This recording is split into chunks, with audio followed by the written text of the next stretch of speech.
আজ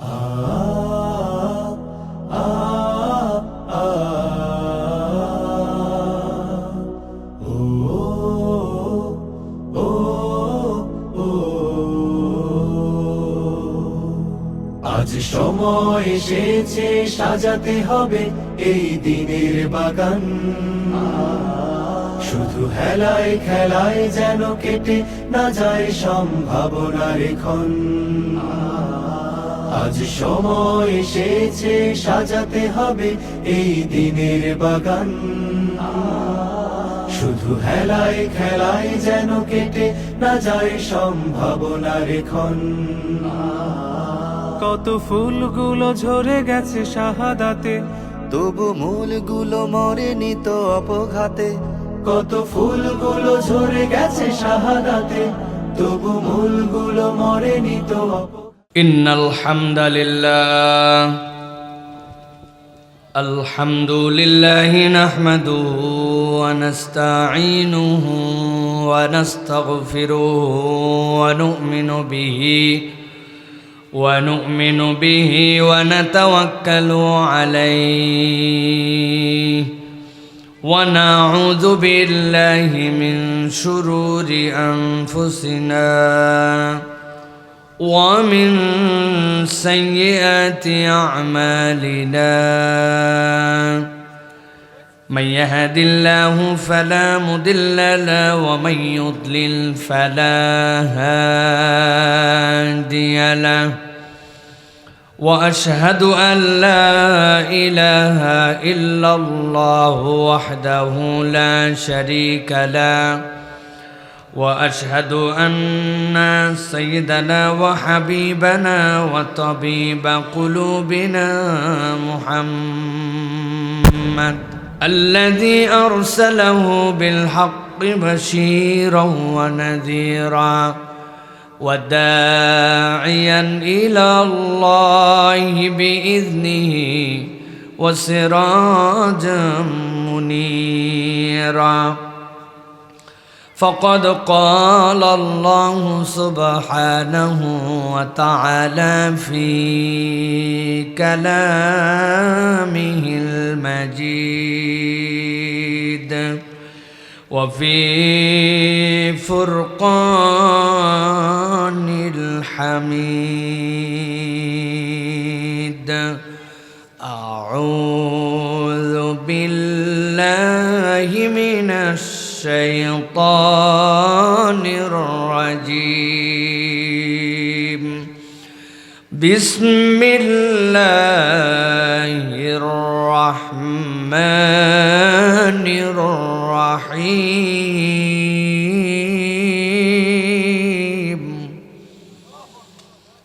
طه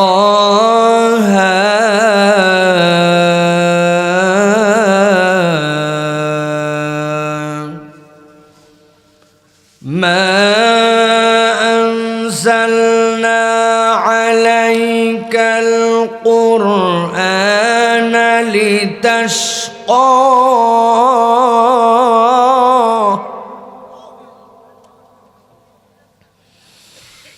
إلا تذكرة لمن يخشى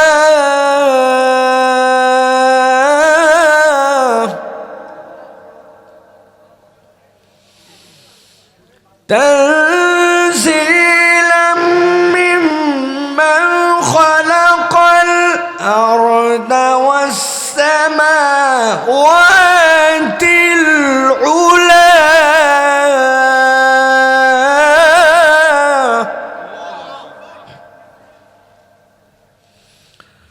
الرحمن على العرش استوى الرحمن على العرش استوى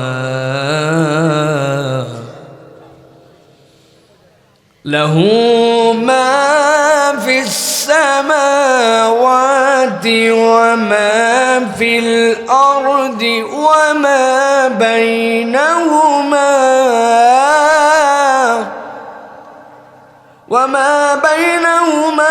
وما تحت الثرى والثرى.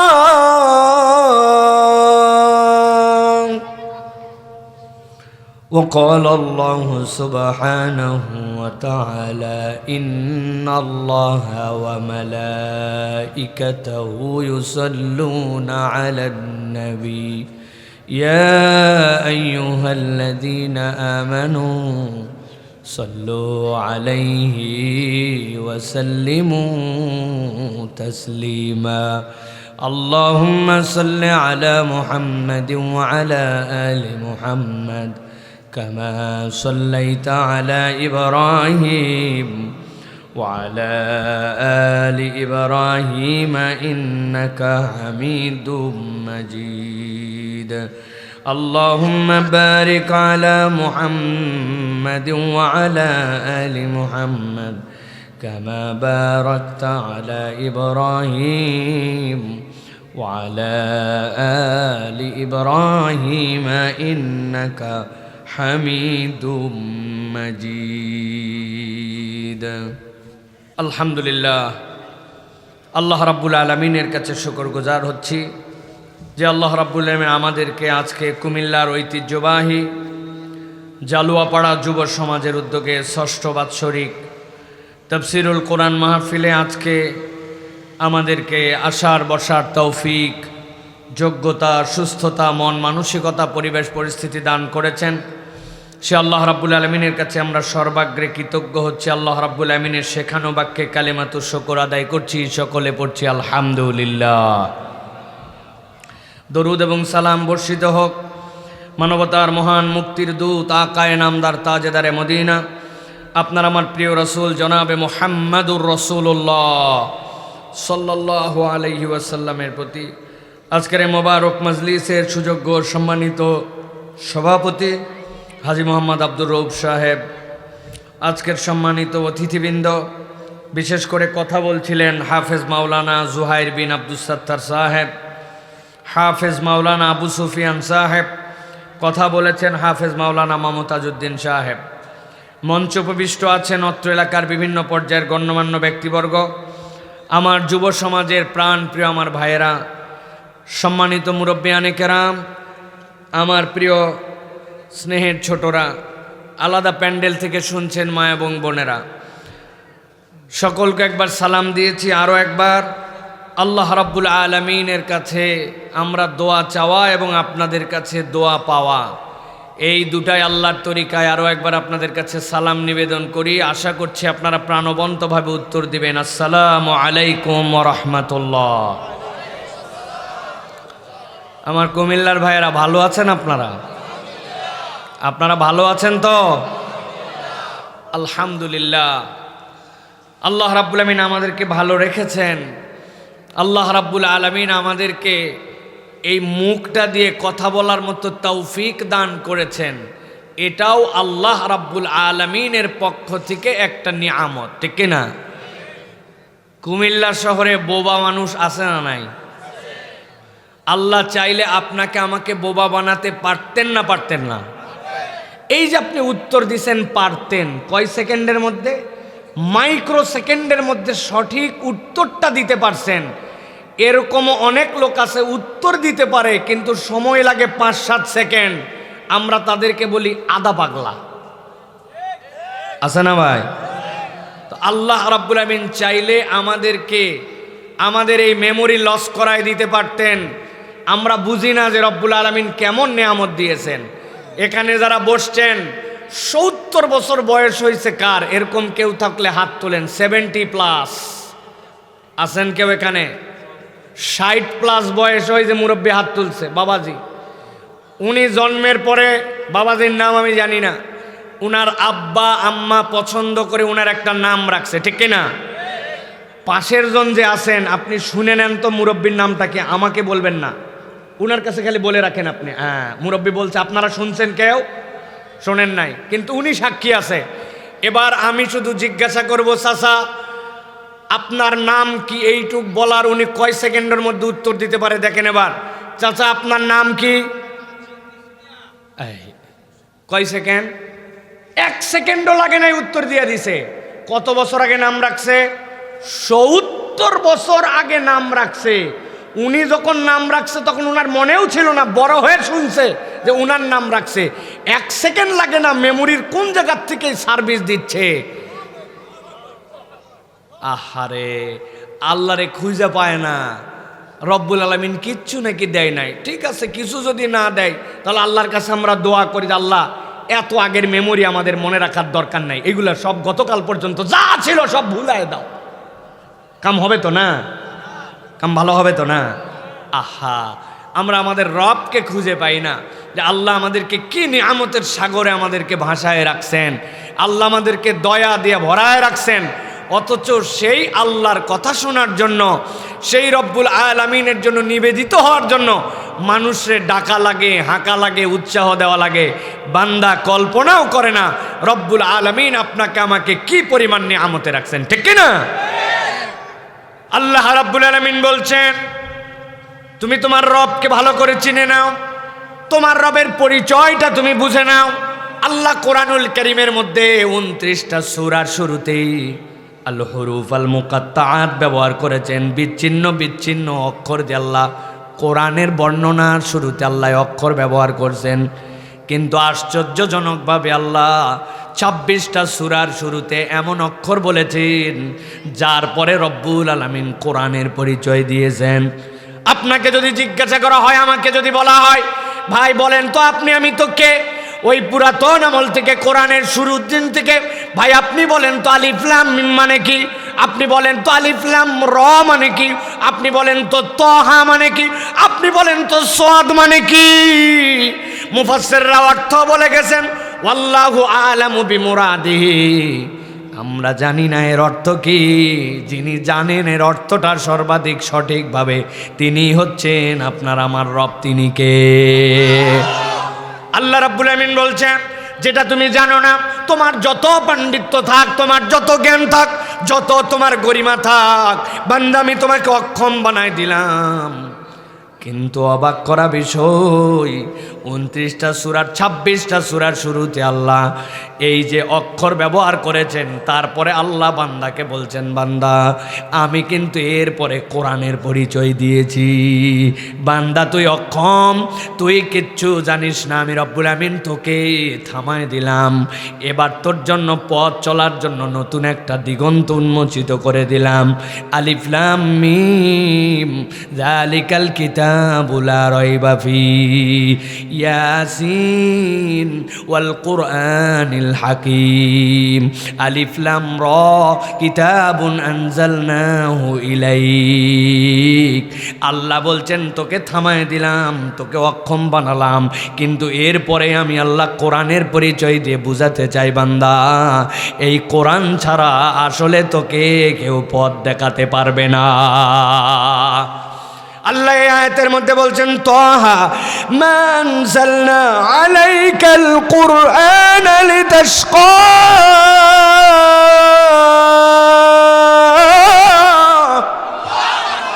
আল্লাহ বলছেন, হাবিব আপনাকে আমি তাহা বললাম, এরপরে আপনাকে যে কোরআন দিয়েছি, এই কোরআনের কাজ কি? এই কোরআন আপনার কাছে যেটা অবতীর্ণ করেছে, এটা একমাত্র আপনার কাছে কোরআন হিসেবে দিয়েছি। বান্দা যেন অন্ধকারের রাস্তা থেকে আলোর রাস্তা চিনতে পারে, বান্দা যেন রব হিসাবে আল্লাহকে ভয় করে নিজের জীবন যাপনটা ঠিকঠাক করে নিতে পারে। আল্লাহ বলছেন, ইল্লা তাযকিরাতাল লিমান ইয়াখশা। এই কোরআন গাইড করবে তাকে যে আল্লাহকে রব হিসাবে ভয় করবে। ভয় করে যে চলে না, রবকে যে আমলে নেয় না, আল্লাহকে যে গুনার মধ্যে ধরে না, রব্বুল আলামিনের পাওয়ার সম্পর্কে যার কোনো ধারণা নাই। আল্লাহ বলছেন কোরআন তার ঘরে থাকবে, কোরআন তার বাড়িতে থাকবে, কোরআন তার এই মোবাইলের মধ্যেই থাকবে। ওই মোবাইলে কোরআন থাকার পরেও, ওই চোখ আল্লাহ দেওয়ার পরেও ওই কোরআনওয়ালা মোবাইলের মধ্যে থেকে হারাম দেখতেছে, ভয় করবে না। এরকম লোক আছে না নাই? আল্লাহ বলছেন, তানজিলাম মিম্মান খালাকাল আরদা ওয়াস সামাওয়াতিল উলা। তোর রবের পরিচয় সম্পর্কে তুই বড় করে ধারণা করে নে। তোকে জিজ্ঞাসা করে উপর দিকে তাকা, তাকাইছেন আপনি উপর দিকে, কি দেখতে পাও? বলে আসমান দেখতে পাই। এত পরিমাণ দেখছে, মনে হয় যেন একতলার ছাদ তো একটু উঁচু, দোতলার উপরে দাঁড়ালে এমন হয় আসমান ধরা যাবে। বলে আসমানের রং কি? বলে স্কাই ইজ ব্লু। বাপরে বাপ, আসমান হচ্ছে ব্লু। কিন্তু বিজ্ঞানীরা বলছে এই দুনিয়ার তুলনায় সূর্য তোমাদের কত লক্ষ গুণ মাইল তোমার থেকে দূরে। আর তুমি ওই চাঁদ যেইটা দেখতে পাচ্ছ ওই মঙ্গলে অভিযানের চিন্তা করতেছো সেইটা তো দূরে। কিন্তু এত দূর পর্যন্ত চিন্তা করার পরেও বান্দারা যত দূর পর্যন্ত আল্লাহ জ্ঞান দিয়েছেন ওইটা দিয়ে গবেষণা করে বলছে এইগুলা যা বলছে আমরা প্রথম আসমানের নিচে, ওই প্রথম আসমান যে কোথায় ওইটার দূরত্ব যে কত, মানব কখনো সেখানে পৌঁছাতে পারবে কিনা এটার কোনো গ্যারেন্টি নাই। ওই প্রথম আসমান এত দূরে। আল্লাহ বলছেন বান্দা তোর রবের পরিচয় চেনার চেষ্টা কর। খলাকাল আরদা ওয়াস সামাওয়াত, আল্লাহ এক আসমান নয়, আল্লাহ 7টা আসমানের মালিক। তবে আল্লাহ পরিচয় দিচ্ছেন সামাওয়াতিল উলা। তোর রব যেমন তেমন রব নন, তোর রব হচ্ছেন ওই আসমানের উচ্চ আসমানের রব। আল্লাহ বলছেন ভাবিস না এই আসমানের যেই তোর রবের পরিচয় শেষ। আল্লাহ বলছেন নবী আপনি জানাই দিয়ে রাখেন আপনার রব কোথায় জানো নাকি? আর রহমানু আলাল আরশি ইস্তাওয়া। তোর রব ওই আসমানের উপরে আরশ, ওই আরশের উপরে তোর রবের অবস্থান। সুবহানাল্লাহ। রব্বুল আলামিন নিজের পরিচয় দিচ্ছেন। এত পরিচয় আমি কেন আপনাদের কাছে ভূমিকায় বললাম? এত পরিচয় দেওয়ার কারণ আমরা যে মানুষ, আমরা যে মুমিন, আমরা যে ইমানদার, যেই আল্লাহ আমার মাবুদ ওই আল্লাহর গোলাম হচ্ছে আমি, আমার পরিচয় ওই আব। যে আল্লাহ মাবুদ আমি মানতেছি ওই আল্লাহর আব যদি আমি নিজের পরিচয় আর নিজের মূল্যায়ন না জানি তাইলে কিন্তু আমি আমার নিজের দাম সব সময় বুঝি না। একটা ছোট্ট উদাহরণ দিলে আপনি বুঝবেন। একবার মিশরে বিশাল বড় এক দুর্ভিক্ষ বেঁধে গেছে। মিশরের মানুষ দুশ্চিন্তায় পাগল হয়ে গেছে। কেমনে বাঁচবে, কেমনে খাবে, কেমনে কি করবে। জ্ঞানী জ্ঞানী মানুষ যারা সবাই মিলে একটা ঘরের মধ্যে বসছে যে আমাদের কমিউনিটিকে তো বাঁচাতে হবে, আমাদের জনপদের মানুষের জন্য প্ল্যান প্রোগ্রাম করা লাগবে। এই রকম দুশ্চিন্তার সময় তারা যখন মিটিং করে, ওর পাশ দিয়ে একটা রাস্তা চলে গেছে। ওই রাস্তার পাশ দিয়ে যেই ঘরে তারা বসছেন, যেই পরিষদে তারা বসছেন, তার পাশে অনেকগুলা জানালা আছে। ওই জানালাগুলা খোলা, তারা ভিতরে গুরুত্বপূর্ণ মিটিং। এক একজনের মাথার ঘাম ছুটে যাচ্ছে, দুশ্চিন্তায় কপালে ভাঁজ পড়ে গেছে। ওই সময় দেখে কে জানি জানালার পাশ দিয়ে যায়, আর এরকম বিপদের সময় নিজের গামছা মাথার উপরে ঘুরায় আর একটা ফাটাফাটি গান গাচ্ছে আর যাচ্ছে। একবার চিন্তা করেন তো, বিপদ আপনার, সাংঘাতিক ব্যাপার। ওই সময় ব্যাককল কোথাকার, তুই গামছা উড়াস আর এইরকম করে এমন গান গাচ্ছিস যেই গান একটা বিনোদনের গান। বলছে ধরতো, এই পাগলাটারে ধরতো। বেয়াদ্দব কোথাকার, হুঁশ নাই, আক্কেল নাই, কোন সময় গান গাওয়া লাগবে তাও জানে না, এইটারে ধরতো। এর দিলের মধ্যে এত আনন্দ কেন? ঘটনাটাকে ওরে ধরে আন। এই বেয়াদব, মানুষজন বিপদের বাজার, তোমার এত আনন্দ আসে কোত্থেকে? তুমি গামছা উড়াও আর গান গেতে গেতে চলে যাও। বলছে কি সমস্যা? আমার গান আমি গাই, আপনাদের সমস্যা কি? বলে সমস্যা কি মানে তুমি কি জানো না মিশরের মধ্যে দুর্ভিক্ষ লেগে গেছে, মানুষজনের খাদ্য নিয়ে দুশ্চিন্তার, তোমার এত ফুটানির এত গান কোত্থেকে আসে? ঠিকঠাক মতো বলো, মাথা ঠিক আছে কিনা? বলে আমার মাথা পুরা ঠিক আছে। তো তোমার মাথা ঠিক থাকলে তুমি কেমনে গান গাও? জিজ্ঞাসা যাই না করছে, সাথে সাথে বলতে শোনেন, এতই যখন আপনারা আমাকে ধরছেন, আপনার কাছে বলে দেয় আপনাদের খাবারের চিন্তা আপনারা করেন, আমার খাবারের চিন্তা নাই। বলে কেন? বলে আমি যেই বাড়ির চাকর, আমি ওই বাড়ির খবরটা জানি। আপনাদের সবার খাবার ফুরায় গেলেও আমার মালিকের যে গোলা আছে, আর আমার মালিকের যেই জায়গায় ধান রাখে, যেই জায়গায় গম রাখে, ওইটার জানি আমি পরিমাণ কি। অন্তত 2 বছর মিশরের লোক যদি খাবার না পায়, আমার যার বাড়ির চাকর আমি, আমার মালিককে 2 বছর বাজারই করা লাগবে না। এই পরিমাণ টাকা পয়সা, এই পরিমাণ খাদ্য জোগানো আছে। আপনার চিন্তা আপনি করেন, আমি গান গাবো না তো কে গাবে? সাথে সাথে যারা বসেছিলেন তাদের মধ্যে একজনের বিবেক দাঁড়ায় গেছে।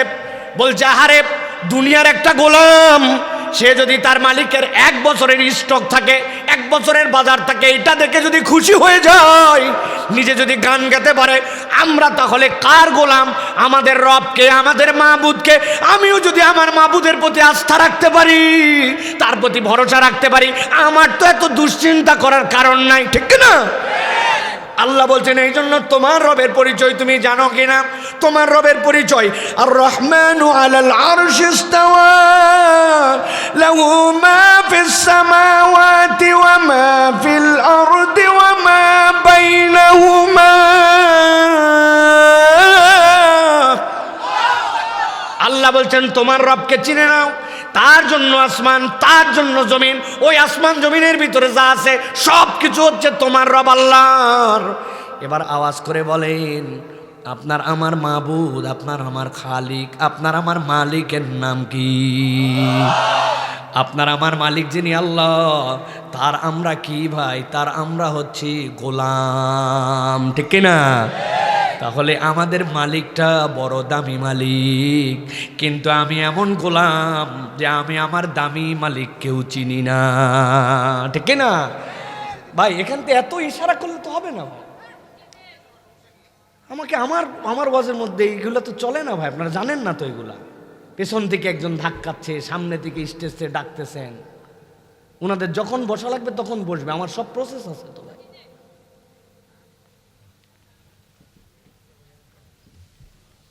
তাহলে আপনার আমার মালিককে আল্লাহ, এগুলো সব বসাবো ভাই, একটু সময় দেন বাস। লোকজন আসতেছে কেবল, এতক্ষণ তো কেউ আসে নাই। আমি আর 10 মিনিট পর মানুষকে ঢুকতেও দিব না, আর ওই পর্দা নামাবো, এই পাশে বন্ধ করব। আজকে খাবার আছে না শেষে, আপনি ওয়াজ না শুনে খাইয়ে চলে যাবেন, এই ওয়াজ সাইফুল্লাহ আজকে করবে না।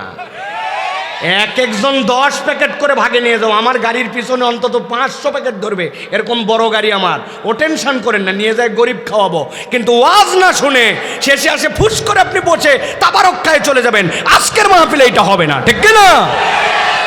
এত সহজ না, দাঁড়ান না, আরো খেলা বাকি আছে তো, থামেন। সব গেট বন্ধ করে দেওয়া হবে, এগুলো কোনো লোক আর ঢুকবে না, যা ওয়াজ এখানে হবে আজকে। থামেন, আপনি কি ঠিক কইছে আর কি ভুল কইছে এখনো বোঝেন নাই আপনি, থামেন, দাঁড়ান। যারা দাঁড়ায় আছেন ভিতরে চলে আসেন, আস্তে আস্তে করে বসেন, বেশিক্ষণ কথা হবে না, অল্প সময় কথায় দোয়া মোনাজাত হয়ে শেষ হয়ে যাবে ইনশাআল্লাহ। প্রিয় ভাইরা, আমি এই জন্যই ভূমিকা দিলাম, মানুষ যদি তার রবকে চিনে তাহলে গোলাম হিসাবেও তার ভাব হয়। একটা সচিব আছে ইউনিয়ন পরিষদের, জানেন ভাই? জানেন? ইনিও সচিব, আবার সচিবালয়ের সচিব, দুটো তো একই র্যাঙ্ক, ঠিক না? একই। উনিও বলতেছে আমিও সচিব ইউনিয়ন পরিষদের, আর একজন বলতেছে আমি সচিবালয়ের সচিব, অর্থ মন্ত্রণালয়ের সচিব, দুটো একই তো না? আহা, এইটা যদি বোঝেন আপনি, 2 সচিব এক না হয়, অথচ পদ দুটো একই নাম হয়, তাহলে সব মুসলমানও এক পরিচয় হয় না। কতক মুসলমান তার রব আল্লাহ হিসাবে মেনে মুসলমান হয়, আর কতক মুসলমান ধানাই পানাইওয়ালা মুসলমান হয়, ঠিক না? দাঁড়ায় মুতে মুতে পানি নেয় না, ও মুসলমান, আরেকজন তাহাজ্জুদ পড়েও মুসলমান, 2 মুসলমান এক না, ঠিক না? হিসাব সমান করেন আজকে, ওই হিসাব সমান করার জন্য আসছি আমরা এই জায়গায়। এই জন্য দাম জানলে, পরিচয় জানলে মানুষ তার মূল্যায়ন করে, ঠিক না? এই যে না বুঝে ঠিক বলছেন, আমি একটা উদাহরণ দিই, এটা আমার পুরাতন উদাহরণ। আমি যেখানে অজু করি সেখানে আমার ঘড়ি খোলা লাগবে, ও যতই ওয়াটার রিসিস্ট আর যাই লেখা থাক, ঘড়ি না খুললে আমার অজু হবে না। এখন আমি যেখানে ঘড়ি খুলে থুই, ভুলে যাই যে এই ঘড়িটার নিতে মনে নাই, এখন ঘড়ি এক জায়গায় রেখে চলে আসছি। এক লোক দেখতে পাইছে হুজুর ঘড়ি রেখে গেছে, উনি সুন্দর করে ঘড়ি তুলে এনে আমাকে বলছে, হুজুর কাম তো সারছিলেন, ঘড়ির কথা তো মনেই নাই, রেখে দিয়ে চলে আসছিলেন, এক্ষুনি ঘড়ি গেছিল আপনার। আমি বললাম ভাই ধন্যবাদ ভাই, আপনি দিলেন বলে আজকে পাইলাম, তাছাড়া কে জানে ঘড়িটা সাবার করে দিত। আর ভিতরে ভিতরে কি ভাবছি জানেন? যেই ঘড়ি ওই দিন পড়ছিলাম, ওই ঘড়ি নিউ মার্কেট থেকে কিনছিলাম 275 টাকা। কত? আচ্ছা, কথার কথা, ঘড়ি যদি হারায় আমার লস কত? কথা বললেন না যে? আরেকজন লোক হাতের মধ্যে একটা আংটি পড়ছে, এই আংটিটা হচ্ছে হোয়াইট গোল্ড, তার উপর দিয়ে দিছে হচ্ছে ডায়মন্ড। কিছু যদি দাম না হয় 50,000, ঠিক না? ডায়মন্ডের দাম তো ওরে বাবার আরও বেশি হবে, ধরলাম 50,000। এখন আপনাদের এই জালুয়াপাড়া এই এলাকার লোক বেচারি বিদেশে থাকতো, হাতে আংটি দিছে, ভাবি আলাদা, খালি দেখাতে চায় সব সময়, গ্লেস মারতেছে হাতে। এইটা পরে বাজারে গেছে একদিন হাট করার জন্য। যাওয়ার পরে দেখি এক লোক বাজারের শুরুর থেকে তার পাশে পাশে হাঁটে আর খালি আংটির দিক তাকায় থাকে। এ তো টেনশনে পড়ছে, কিরে এই লোককে আংটির দাম জানছে কিনা, ব্যাপারটা কি, তাছাড়া এইভাবে খালি আংটি দেখে কেন। উনি অনেকক্ষণ টেনশন করার পর আস্তে করে আংটিটা খুলে চিন্তা করছে ঝামেলা ঝঞ্ঝট বাড়ানোর দরকার নাই বাবা, পকেটে রেখে দিছে। আসলে ঘটনা ভিন্ন। যেই লোক উনার আংটির দিকে তাকাইছে এই লোকটা আমাদের ঢাকার ভাষায় বলে দুই মণি দুই দিকে লক্ষ্মী টেরা। আপনাদের এলাকা আছে ভাই? তাকায় এদিক দেখে এদিক আছে, তাকায় এদিক কিন্তু দেখে এদিক, টেরা মণি আছে ভাই। এই আল্লাহর বান্দা একবারও আংটির দিকে তাকায় না, ও তাকায় আছে আংটির দিকে মানে দেখতেছে এদিক, কিন্তু এই লোক চিন্তা করছে উরি বাবারে বাবা খালি আমার আংটি দেখে, আংটি খুলে পকেটে রাখছে। এই আংটি পকেটে রাখার কারণ আংটির দাম কত? কথা বললেন না যে 50,000। তাহলে দাম জানলে মানুষ সেটার মূল্যায়ন করে। এখন আমরা মুসলমান নিজেদের কোনো দাম জানি না, মূল্যায়ন জানি না, আমি কার বান্দা কার গোলাম এ সম্পর্কেও আমার কোনো ধারণা নাই, ঠিক না? এই জন্য আমাদেরকে জানতে হবে আমরা যেমন তেমন রবের গোলাম নই, আমাদের রব হচ্ছেন আল্লাহ সুবহানাল্লাহ। তাহলে আমরা ওই গোলাম হিসাবে ওই রবের কথা শোনার জন্য আজকে আসছি, ঠিক কিনা? আপনারা কিছু কথা শুনতে রাজি আছেন তো ভাইয়েরা? আছেন ইনশাআল্লাহ? মুরব্বীরা আপনারা যারা আছেন আপনাদের ছুটি ঘোষণা করা হলো 40-এর উপরে, যারা আপনারা বাড়ি চলে যেতে পারেন বাবারা, কারণ আপনাদের কোনো ওয়াজ আজকে হবে না। আজকে যা ওয়াজ হবে যুবকদের আয়োজন, যুবকদের জন্য ইনশাআল্লাহ। তবে আপনারা যদি বসে থাকেন ভালো, না থাকলে ঝামেলা আছে। মহিলারাও আসছে অনেক, আমরা জানছি, বাড়ির চাবি তাদের কাছে। এখন আপনি চলে আসছেন, এখন যদি চলে যান তাহলে যাই আপনার বারান্দায় বসে থাকা লাগবে, ভিতরে ঢুকতে পারবেন না। এই জন্য তার চেয়ে ভালো এখানে বসে থাকা ভালো, ঠিক না? আপনারা আছেন তো ইনশাআল্লাহ? তরুণরা আসো ভাইরা, কারা কারা দেখে একটু হাতটা টান করে তোলো। দাঁড়ান, বসেন বসেন বসেন, হাত টান করে তোলেন। শক্ত করছেন হাত, আরেকবার হাত নামান। আপনারা কি আমাদের সাথে থাকবেন না পরীক্ষা নিয়ে চলে যাবেন? ওই যে যারা দাঁড়ায় আছেন পরীক্ষা নিয়ে চলে যাবেন না থাকবেন? যারা যারা থাকতে চান আজকের ওয়াজে তারা সবাই উঠে দাঁড়ান, দেখি দাঁড়ান, সবাই দাঁড়ান, দেখি কারা কারা আপনারা বসেন, কারা কারা থাকতে চান আজকে দেখি ওয়াজে, দাঁড়ান একটু দাঁড়ান। আছেন আপনারা? দেখেন কারা কারা দাঁড়াতে পারে নাই, উঠাই দেন সবগুলার, উঠান। উঠাইছেন সবাই রে? সবাই উঠছে? এবার লুঙ্গিটা টাইট করে বাঁধেন। হ্যাঁ, এবার হাতটা দুইটা উপর দিকে তুলে দেন। তুলছেন সবাই? এবার হাত নামান। হাত নামায় এক ধাপ করে আগাবেন, বসবেন না। আজকে যা ওয়াজ হবে দাঁড়ায় দাঁড়ায় শুনবেন। আপনারা না, আপনারা মাটির উপরে আছেন না, আবার পেছন থেকে আগা আসেন, এক ধাপ আগান, এক ধাপ আগান, আগান আগান, নড়াচড়া দেন, জায়গা না থাকলে অন্তত আগাতেই হবে আপনাকে, একটু আগান। আর পেছনে যারা যারা আছেন জুতা খোলেন, লাস্ট ওয়ার্নিং দিলাম, ভিতরে আছেন জুতা খুলে ভিতরে ঢোকেন। শেষ বললাম আমি, কিন্তু আমি আপনাদের ভাই হিসাবে বলতেছি, ভিতরে আসেন। বসবেন না কেউ, এখনো বসতে বলি নাই। কি এর বসে এত তাড়াতাড়ি? দাঁড়ান সব, দাঁড়ান আন্দাজে।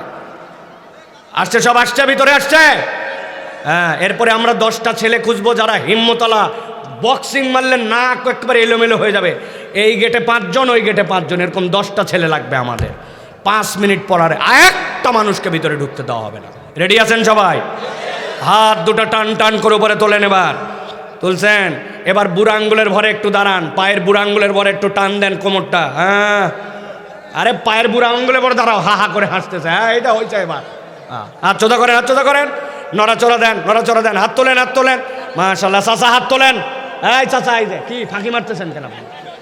হ্যাঁ, হাত সোজা করেন, সোজা করছেন। এবার গলাটা পরিষ্কার দেন, হাত সোজা করেন, সোজা এরকম এরকম এরকম এরকম করে। হ্যাঁ, গলা পরিষ্কার দেন, হাত বুক বরাবর নেন, এই বরাবর নিছেন। এবার একটা আকাশ বাতাস মুখরিত করে, জালুয়াপাড়ার ইতিহাসে এরকম তাকবীর হয় নাই, এরকম একটা তাকবীর দিতে হবে। পারবেন ইনশাআল্লাহ? যারা পারবেন তারা বলেন আল্লাহুম্মা আমিন, আর যারা পারবেন না তারা বলেন আল্লাহুম্মা আমিন। পারবে না বলে দুই দিকেই আছে এরা, না বুঝে কি একটা অবস্থা। পারবেন ইনশাআল্লাহ? বুক বরাবর হাত টান করে, বুক বরাবর। আমি যখন বলবো লিল্লাহে তাকবীর, তখন আসমানের দিকে হাত তুলে দিয়ে বলতে হবে আল্লাহু আকবার। পারবেন ইনশাআল্লাহ? রেডি সবাই? আওয়াজ আসতে হবে না জোরে হবে? এই আওয়াজ হবে ইনশাআল্লাহ। এই তাকবীরের সাথে যারা জড়িত হবে না, আগামী 1 বছর তারা পস্তাবে, ঠিক কিনা? তরুণ যুবক তুমি বহুত চাপাবাজি মারছো, তুমি মোবাইল বাহিরে ঠেলো, ফেসবুক চালাও। এখানে যারা আছে তাদেরও মোবাইল আছে, তাদেরও ফেসবুক আছে, ঠিক কিনা? এখানে যারা আছে তাদেরও ব্যস্ততা আছে, তাদেরও কাজ আছে।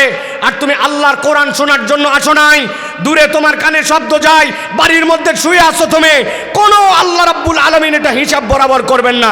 কোনো কাজ না থাকলে কোরআনের ডাকে আপনাকে সাড়া দিতে হবে, ঠিক কিনা? বছরে একদিন মাত্র মাহফিল হয়, ঠিক কিনা? লাখ লাখ টাকা খরচ করা হয়। এই তরুণরা আমাকে এখানে আনার জন্য 1 বছর ধরে যোগাযোগ করছে। আমি বলছি না, এই জালুয়াপাড়া এই জায়গায় যাবো না, 150-200 লোক হয় না আন্দাজে আমার এই জায়গায়। বলে হুজুর একটু চলেন, হুজুর একটু চলেন, হুজুর এই সাভাবে নিয়ে আসছে। আর আপনি কোরআন শোনার জন্য আসবেন না? কি সময় পাইছেন কি আপনি?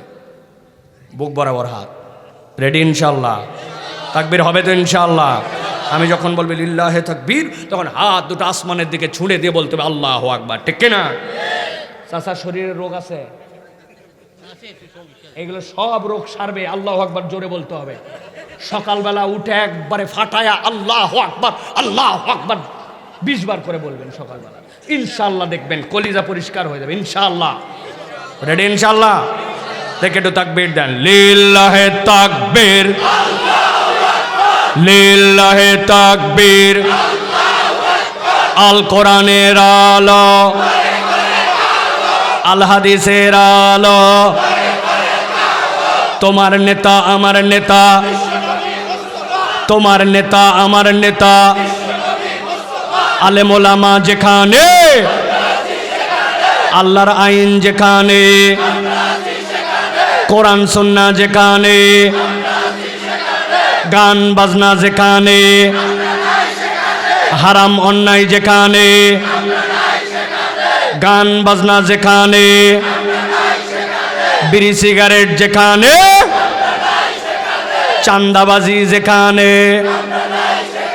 চান্দাবাজ যেখানে, লিল্লাহে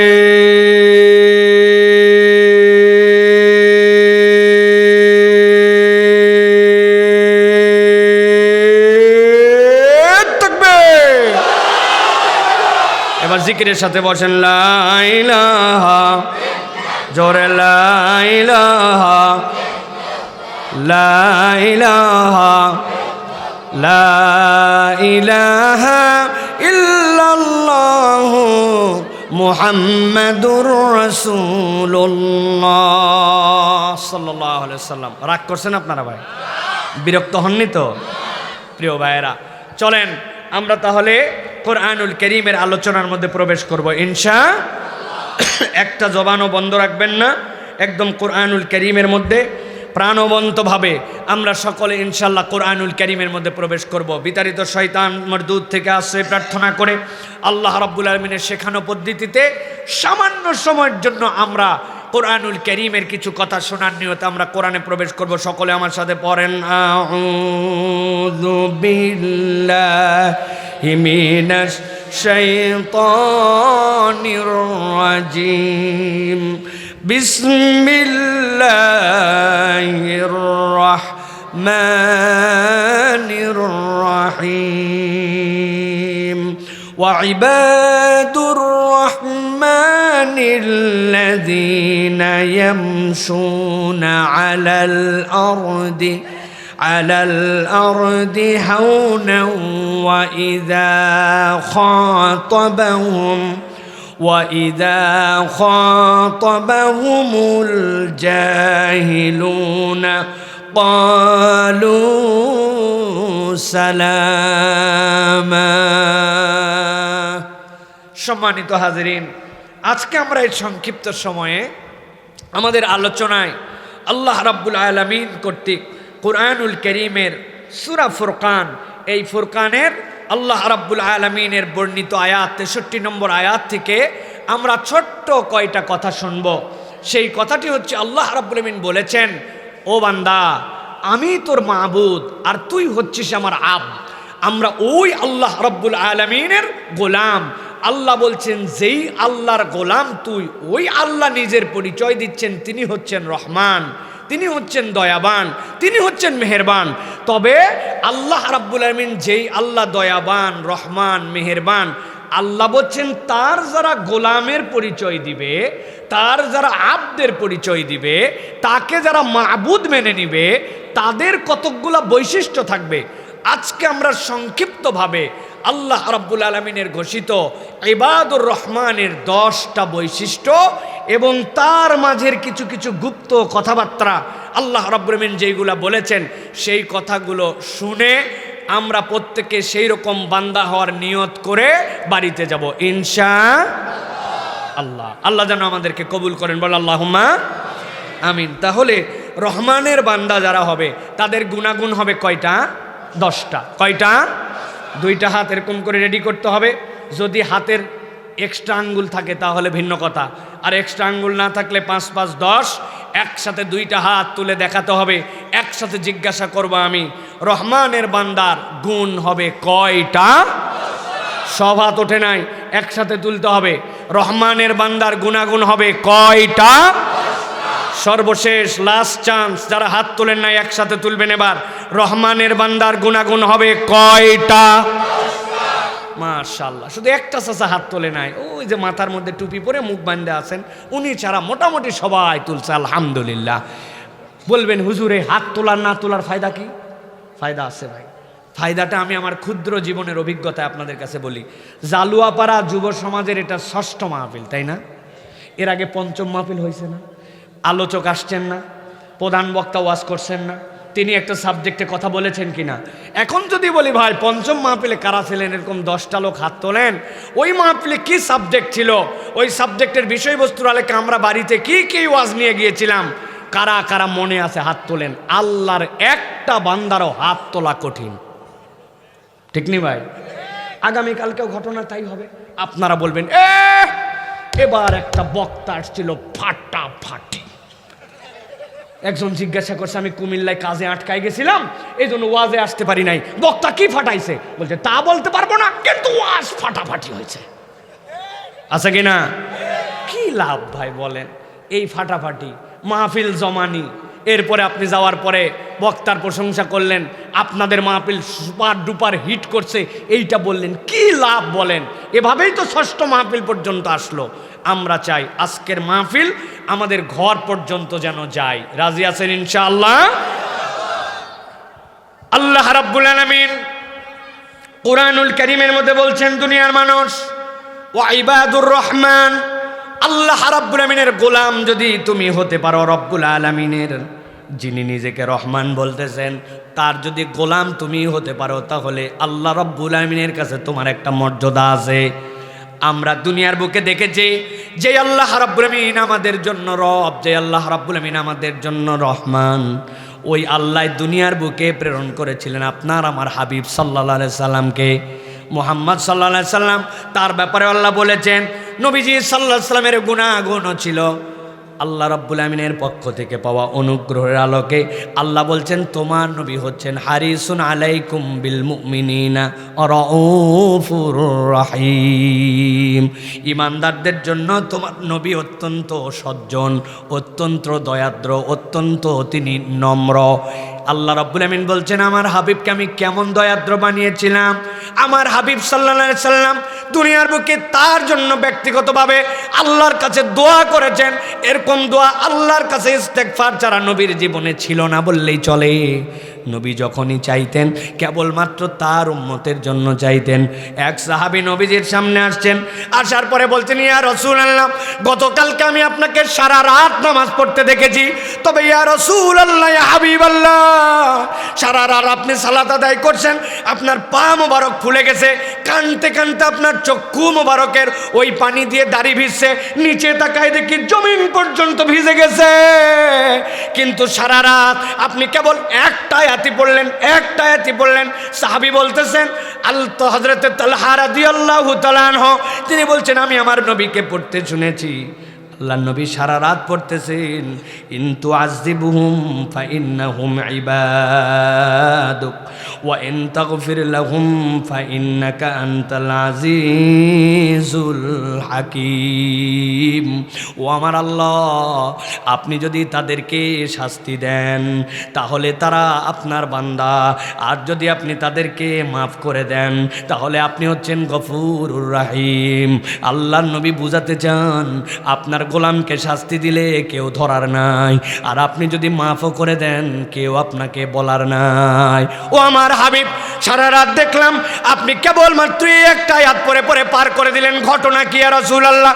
আল্লাহ নবী সাল্লাল্লাহু আলাইহি ওয়াসাল্লাম বলছেন, ও আমার সাহাবী, যা শুনছো ঠিকই শুনছো, ঠিকই শুনছো, তবে আমি তো এইটুক কেবলমাত্র তেলাওয়াতের মধ্যে বলেছি, বাকি কথাটুকু তুমি শুনতে পাও নাই।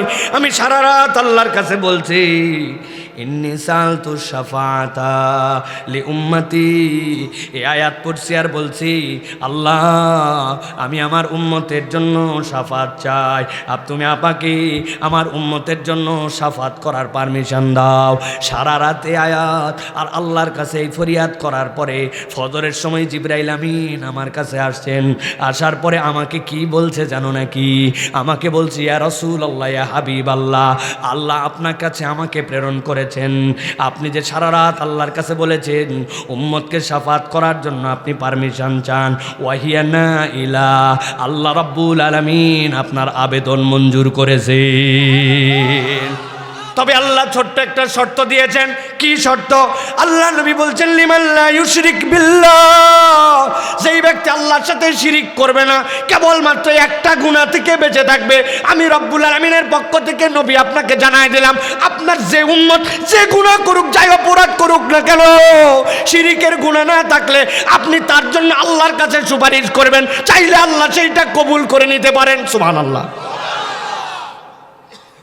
ওই হাবিব সাল্লাল্লাহু আলাইহি ওয়াসাল্লাম এমন কতকগুলা মানুষকে রেডি করলেন, যেই মানুষগুলা ইবাদুর রহমান, আল্লাহ রাব্বুল আলামিনের ইবাদ, এই পরিচয়টা নিজের কাছে উপস্থাপন করেছেন। আমি কেন এটা বলছি? যাতে ইবাদুর রহমান যদি কেউ হয়ে যায়, ওই মানুষের চরিত্র কেমন হবে এইটা যেন মানুষ বুঝতে পারে।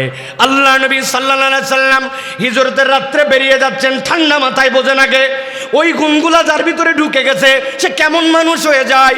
আল্লাহ নবী ডাক দিলেন, ও আলী। আলী রাদিয়াল্লাহু তাআলা চলে আসলেন আমার কাছে। যেই মানুষেরা হত্যা করার জন্য 11টা গোত্র থেকে 11টা তলোয়ারওয়ালা লোক পাঠাইছে, ওরা আমাকে মারতে চায়, কেননা আমি এক ইলার দাওয়াত দিছি, কিন্তু ওরা আমারে এখন পর্যন্ত কেমন বিশ্বাস করে জানো নাকি? ওরা ওর বউরে বিশ্বাস পায় না, বাপরে বিশ্বাস পায় না, ভাইরে বিশ্বাস পায় না, তাদের আমানতগুলো এখনো আমার কাছ থেকে নিয়ে যায় নাই, ওইগুলো আমার কাছেই রাখা আছে।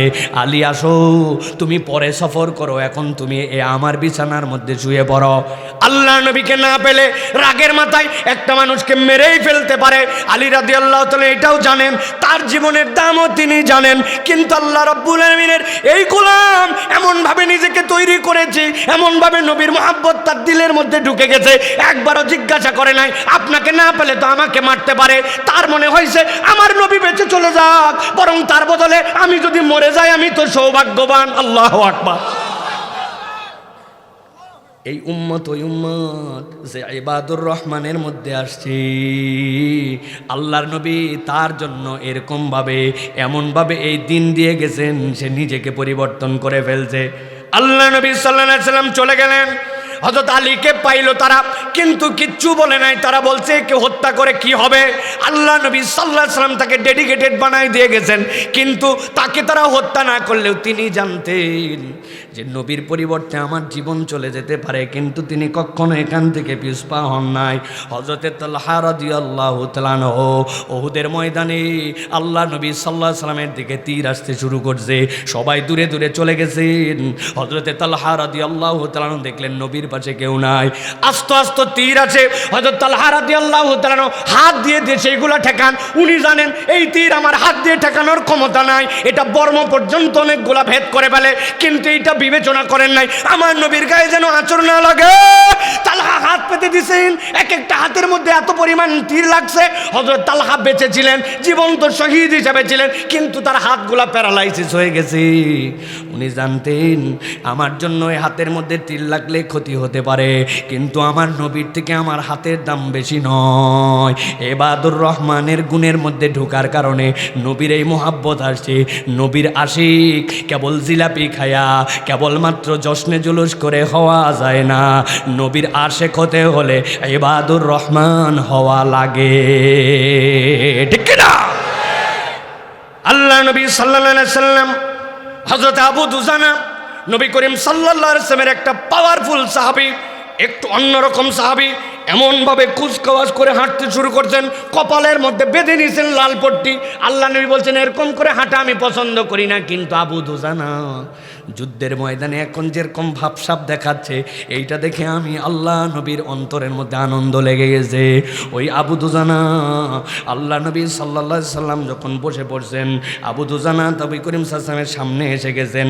আসার পরে আল্লাহ নবীর মাথাটা নিচে, ওনার মাথাটা উপর দিয়ে দিয়েছেন, দেওয়ার পরে এরকম করে পিঠটা পেতে দিয়ে দাঁড়ায় আছেন, নবীজির মুখের দিকে তাকায় হাসে। আল্লাহ নবী সাল্লাল্লাহু আলাইহি সাল্লাম বলছেন আবু দুজানা ঘটনা কি? আল্লাহ নবীর মনের মধ্যে যেন একটু কষ্ট না হয়, এই জন্য আল্লাহ নবীর মুখের দিকে তাকায় হাসি। খানিকক্ষণ পরে আবু দুজানা লুটায় পড়ছি, গুনে গুনে তাকায় দেখা গেল আবু দুজানা আল্লাহ নবীর দিকে তাকায় হাসছে ঠিকই, কিন্তু আবু দুজানা তার পিঠটুকুকে আল্লাহ নবীর জন্য পেতে দিয়েছিল। ওই পিতের মধ্যে 17 থেকে 21টা তীর লাগছে, একবারও ইশ করে নাই, একবারও আশ করে নাই। আমার নবী ইশ শুনে যদি মনে ব্যথা পায়, এই জন্য নিজের জীবন দিয়ে দিছে, কিন্তু আল্লাহ নবীর মনে কষ্ট দেয় নাই। হযরত আবু দুজানা রাদিয়াল্লাহু তাআলা আনহুর পরে নবী করিম সাল্লাল্লাহু আলাইহি সাল্লামের প্রিয় সাহাবী যারা ছিলেন, তাদের মধ্যে কে জানে না ওমরে ফারুক রাদিয়াল্লাহু তাআলার কথা? কিন্তু ওমর রাদিয়াল্লাহু তাআলা গোপনে প্রকাশ্যে একটা দোয়া করতেন, দুনিয়ায় তো নবীর সোহবত পেয়ে গেলাম। এমনকি নবীজি সাল্লাল্লাহু আলাইহি সাল্লাম ওই ওমর রাদিয়াল্লাহু তাআলা আনহুর কিন্তু জামাইও ছিলেন, কিন্তু একটা দোয়া করতেন আল্লাহ। ওমর রাদিয়াল্লাহু তাআলা আনহু বলতেন আমার নবীর পাশে আবু বকর শুয়ে গেছেন, আমার কি সেই সৌভাগ্য হবে নাকি? আল্লাহ আমি দুনিয়া আখিরাতে কবরে সব হালতে নবীর পাশে থাকতে চাই। আল্লাহ ওমরে ফারুক রাদিয়াল্লাহু তাআলা আনহুর দোয়া ফরিয়াদ এমন কবুল করেছেন, হযরত আয়েশা রাদিয়াল্লাহু তাআলা আনহা নিজের জায়গা ওয়াকফ করে দিয়ে ওমর রাদিয়াল্লাহু তাআলা আনহুকে দিয়েছেন। এইটা অন্য কোনো কারণ ছিল না, এইটা কেবল আশিকে নবী নয়, বরং তারা ছিলেন ইবাদুর রহমান। এই গুণগুলা থাকার কারণে আল্লাহ রাব্বুল আলামিন তাদেরকে অনন্য করেছিলেন, ঠিক কি না? প্রিয় ভাইয়েরা, আল্লাহ রাব্বুল আলামিনের অজস্র সাহাবী, আল্লাহ নবী সাল্লাল্লাহু আলাইহি ওয়াসাল্লামের অসংখ্য সাহাবীর মধ্যে থেকে হযরত আনাস রাদিয়াল্লাহু তাআলা আনহু, হযরত আনাস রাদিয়াল্লাহু তাআলা আনহু আল্লাহ নবী সাল্লাল্লাহু আলাইহি ওয়াসাল্লামকে এমনভাবে মহব্বত করতেন, আশ্চর্য এক মহব্বত। পৃথিবীতে মানুষের শরীর দিয়ে যা বের হয়, পৃথিবীতে মানুষের শরীর দিয়ে যেখান থেকেই সেটা ছোট হোক বড় হোক, যেই ঘামটুকু বের হয়, ওই ঘামটুকু জীবনে এরকমও হয় নাই যে ছোট একটা বাচ্চা তার মা তাকে অনেক ভালোবাসে, কপালটা বাচ্চার ঘেমে গেছে, জীবনে দেখছেননি? ওই মা হয়তো মুছে দেয়, কিন্তু জিব্বা দিয়ে সেটে তার আপন বাচ্চার ঘাম ছোট বাচ্চা বলে সেটে নিজে আদর করে, হয়েছে? হয় নাই, সম্ভব নয়। দুনিয়াতে মানুষের ফিতরাতের মধ্যে আল্লাহটা ঢুকায় নাই। ছোট বাচ্চা হারে আমার আদরের বাচ্চা ঘেমে গেছে, টিস্যু দিয়ে মুছে দিতে পারে, ঘাম তার দূর করে দিতে পারে, কিন্তু হযরতে আনাস বলছেন আমার নবীর ঘামের অপেক্ষায় আমি থাকতাম।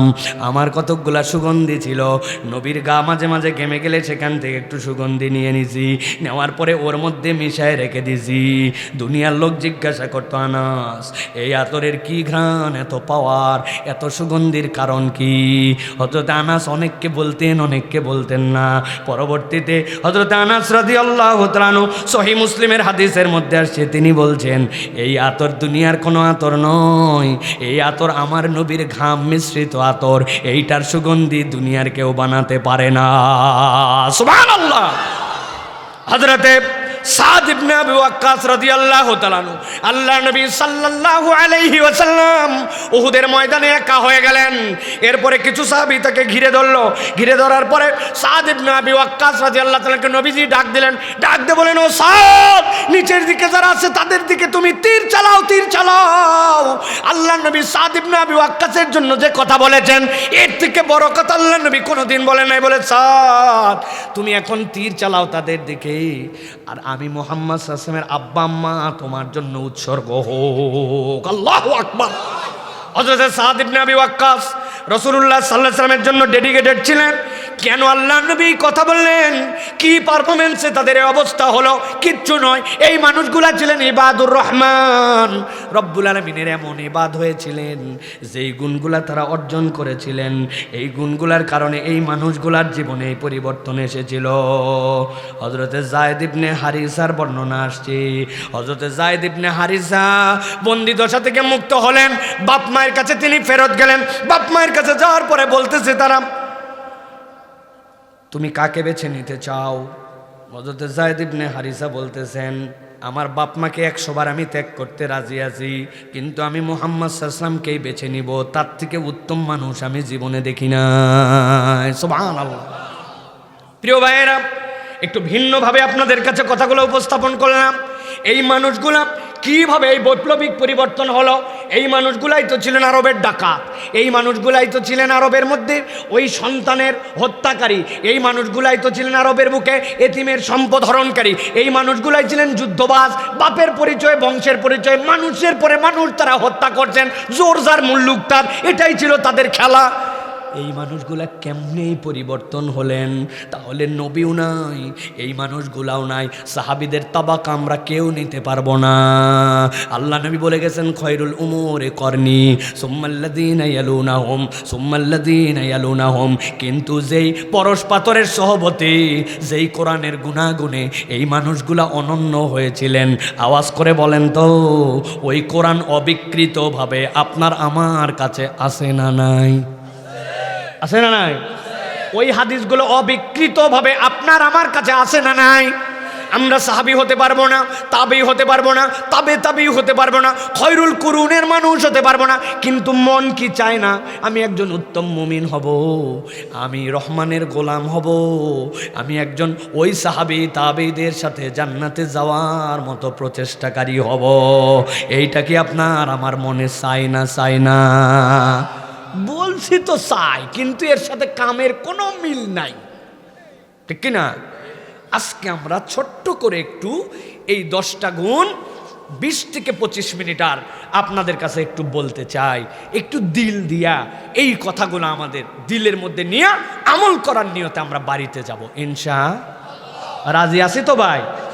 আমি জানি এই জালুয়া পাড়ার লোকের এই অভাব বাড়িতে পড়ে নাই যে এরা কেউ সিন্নি খাওয়ার জন্য বসে থাকবে, ঠিক কিনা? এ কোরআন শোনার জন্যই তারা আসছে, ঠিক কিনা? তাহলে আমরা কোরআনের সাথে আমরা একে একে আমরা 10টা গুণ সংক্ষিপ্তভাবে একটু শোনার জন্য চেষ্টা করি। 1 নম্বরে আল্লাহ বলছেন, তুমি যদি রহমানের গোলাম হতে চাও, 1 নম্বর তোমাকে যেই গুণাগুণ অর্জন করতে হবে, ইবাদুর রহমান।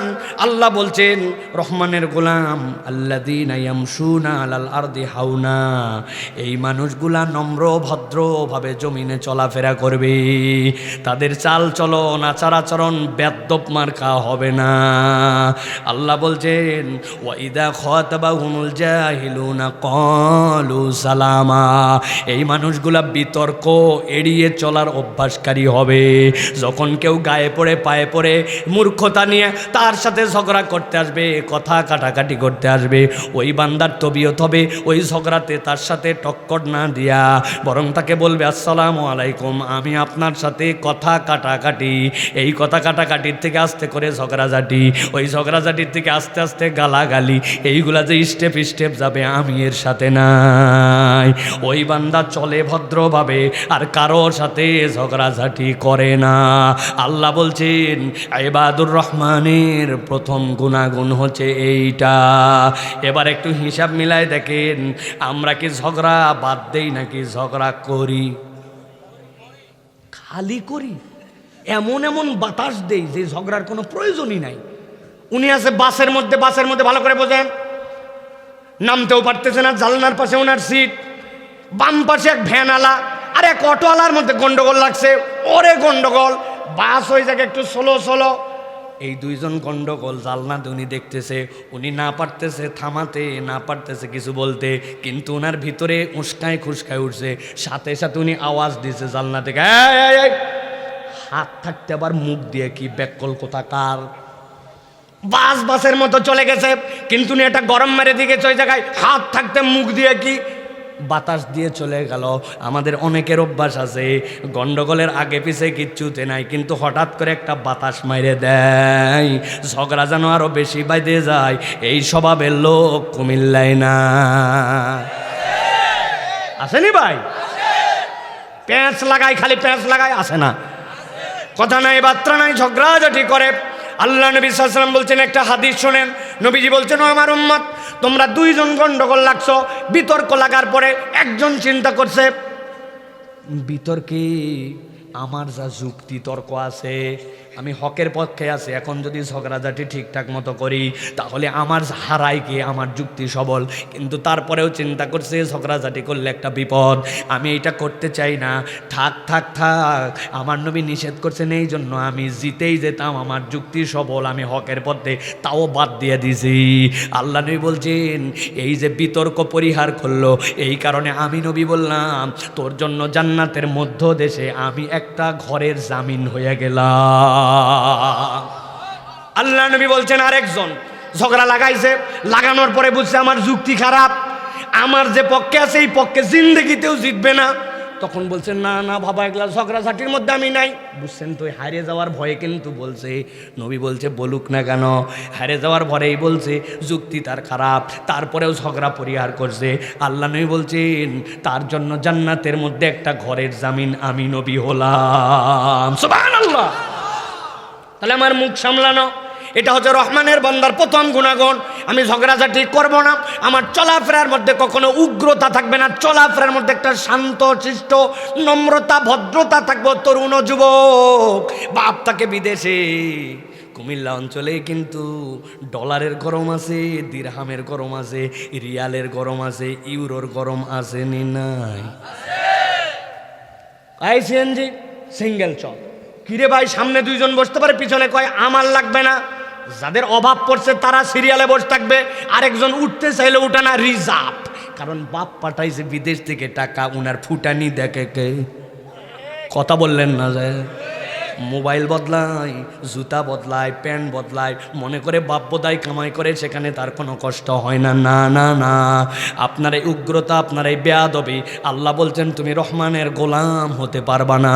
অতএব রহমানের গোলামের মধ্যে তবিয়ত হবে বিনম্র। মনে থাকবে নি? এক নম্বর গেল এইটা। আল্লাহ বলছেন, নবী আপনি এবার জানায় দেন, যারা রহমানের গোলাম হবে তাদের দুই নম্বর গুণাগুণ কি হবে? আল্লাহ বলছেন, ওয়াল্লাযীনা ইয়াবিতুনা লিরাব্বিহিম সুজদান ওয়া কিয়ামা।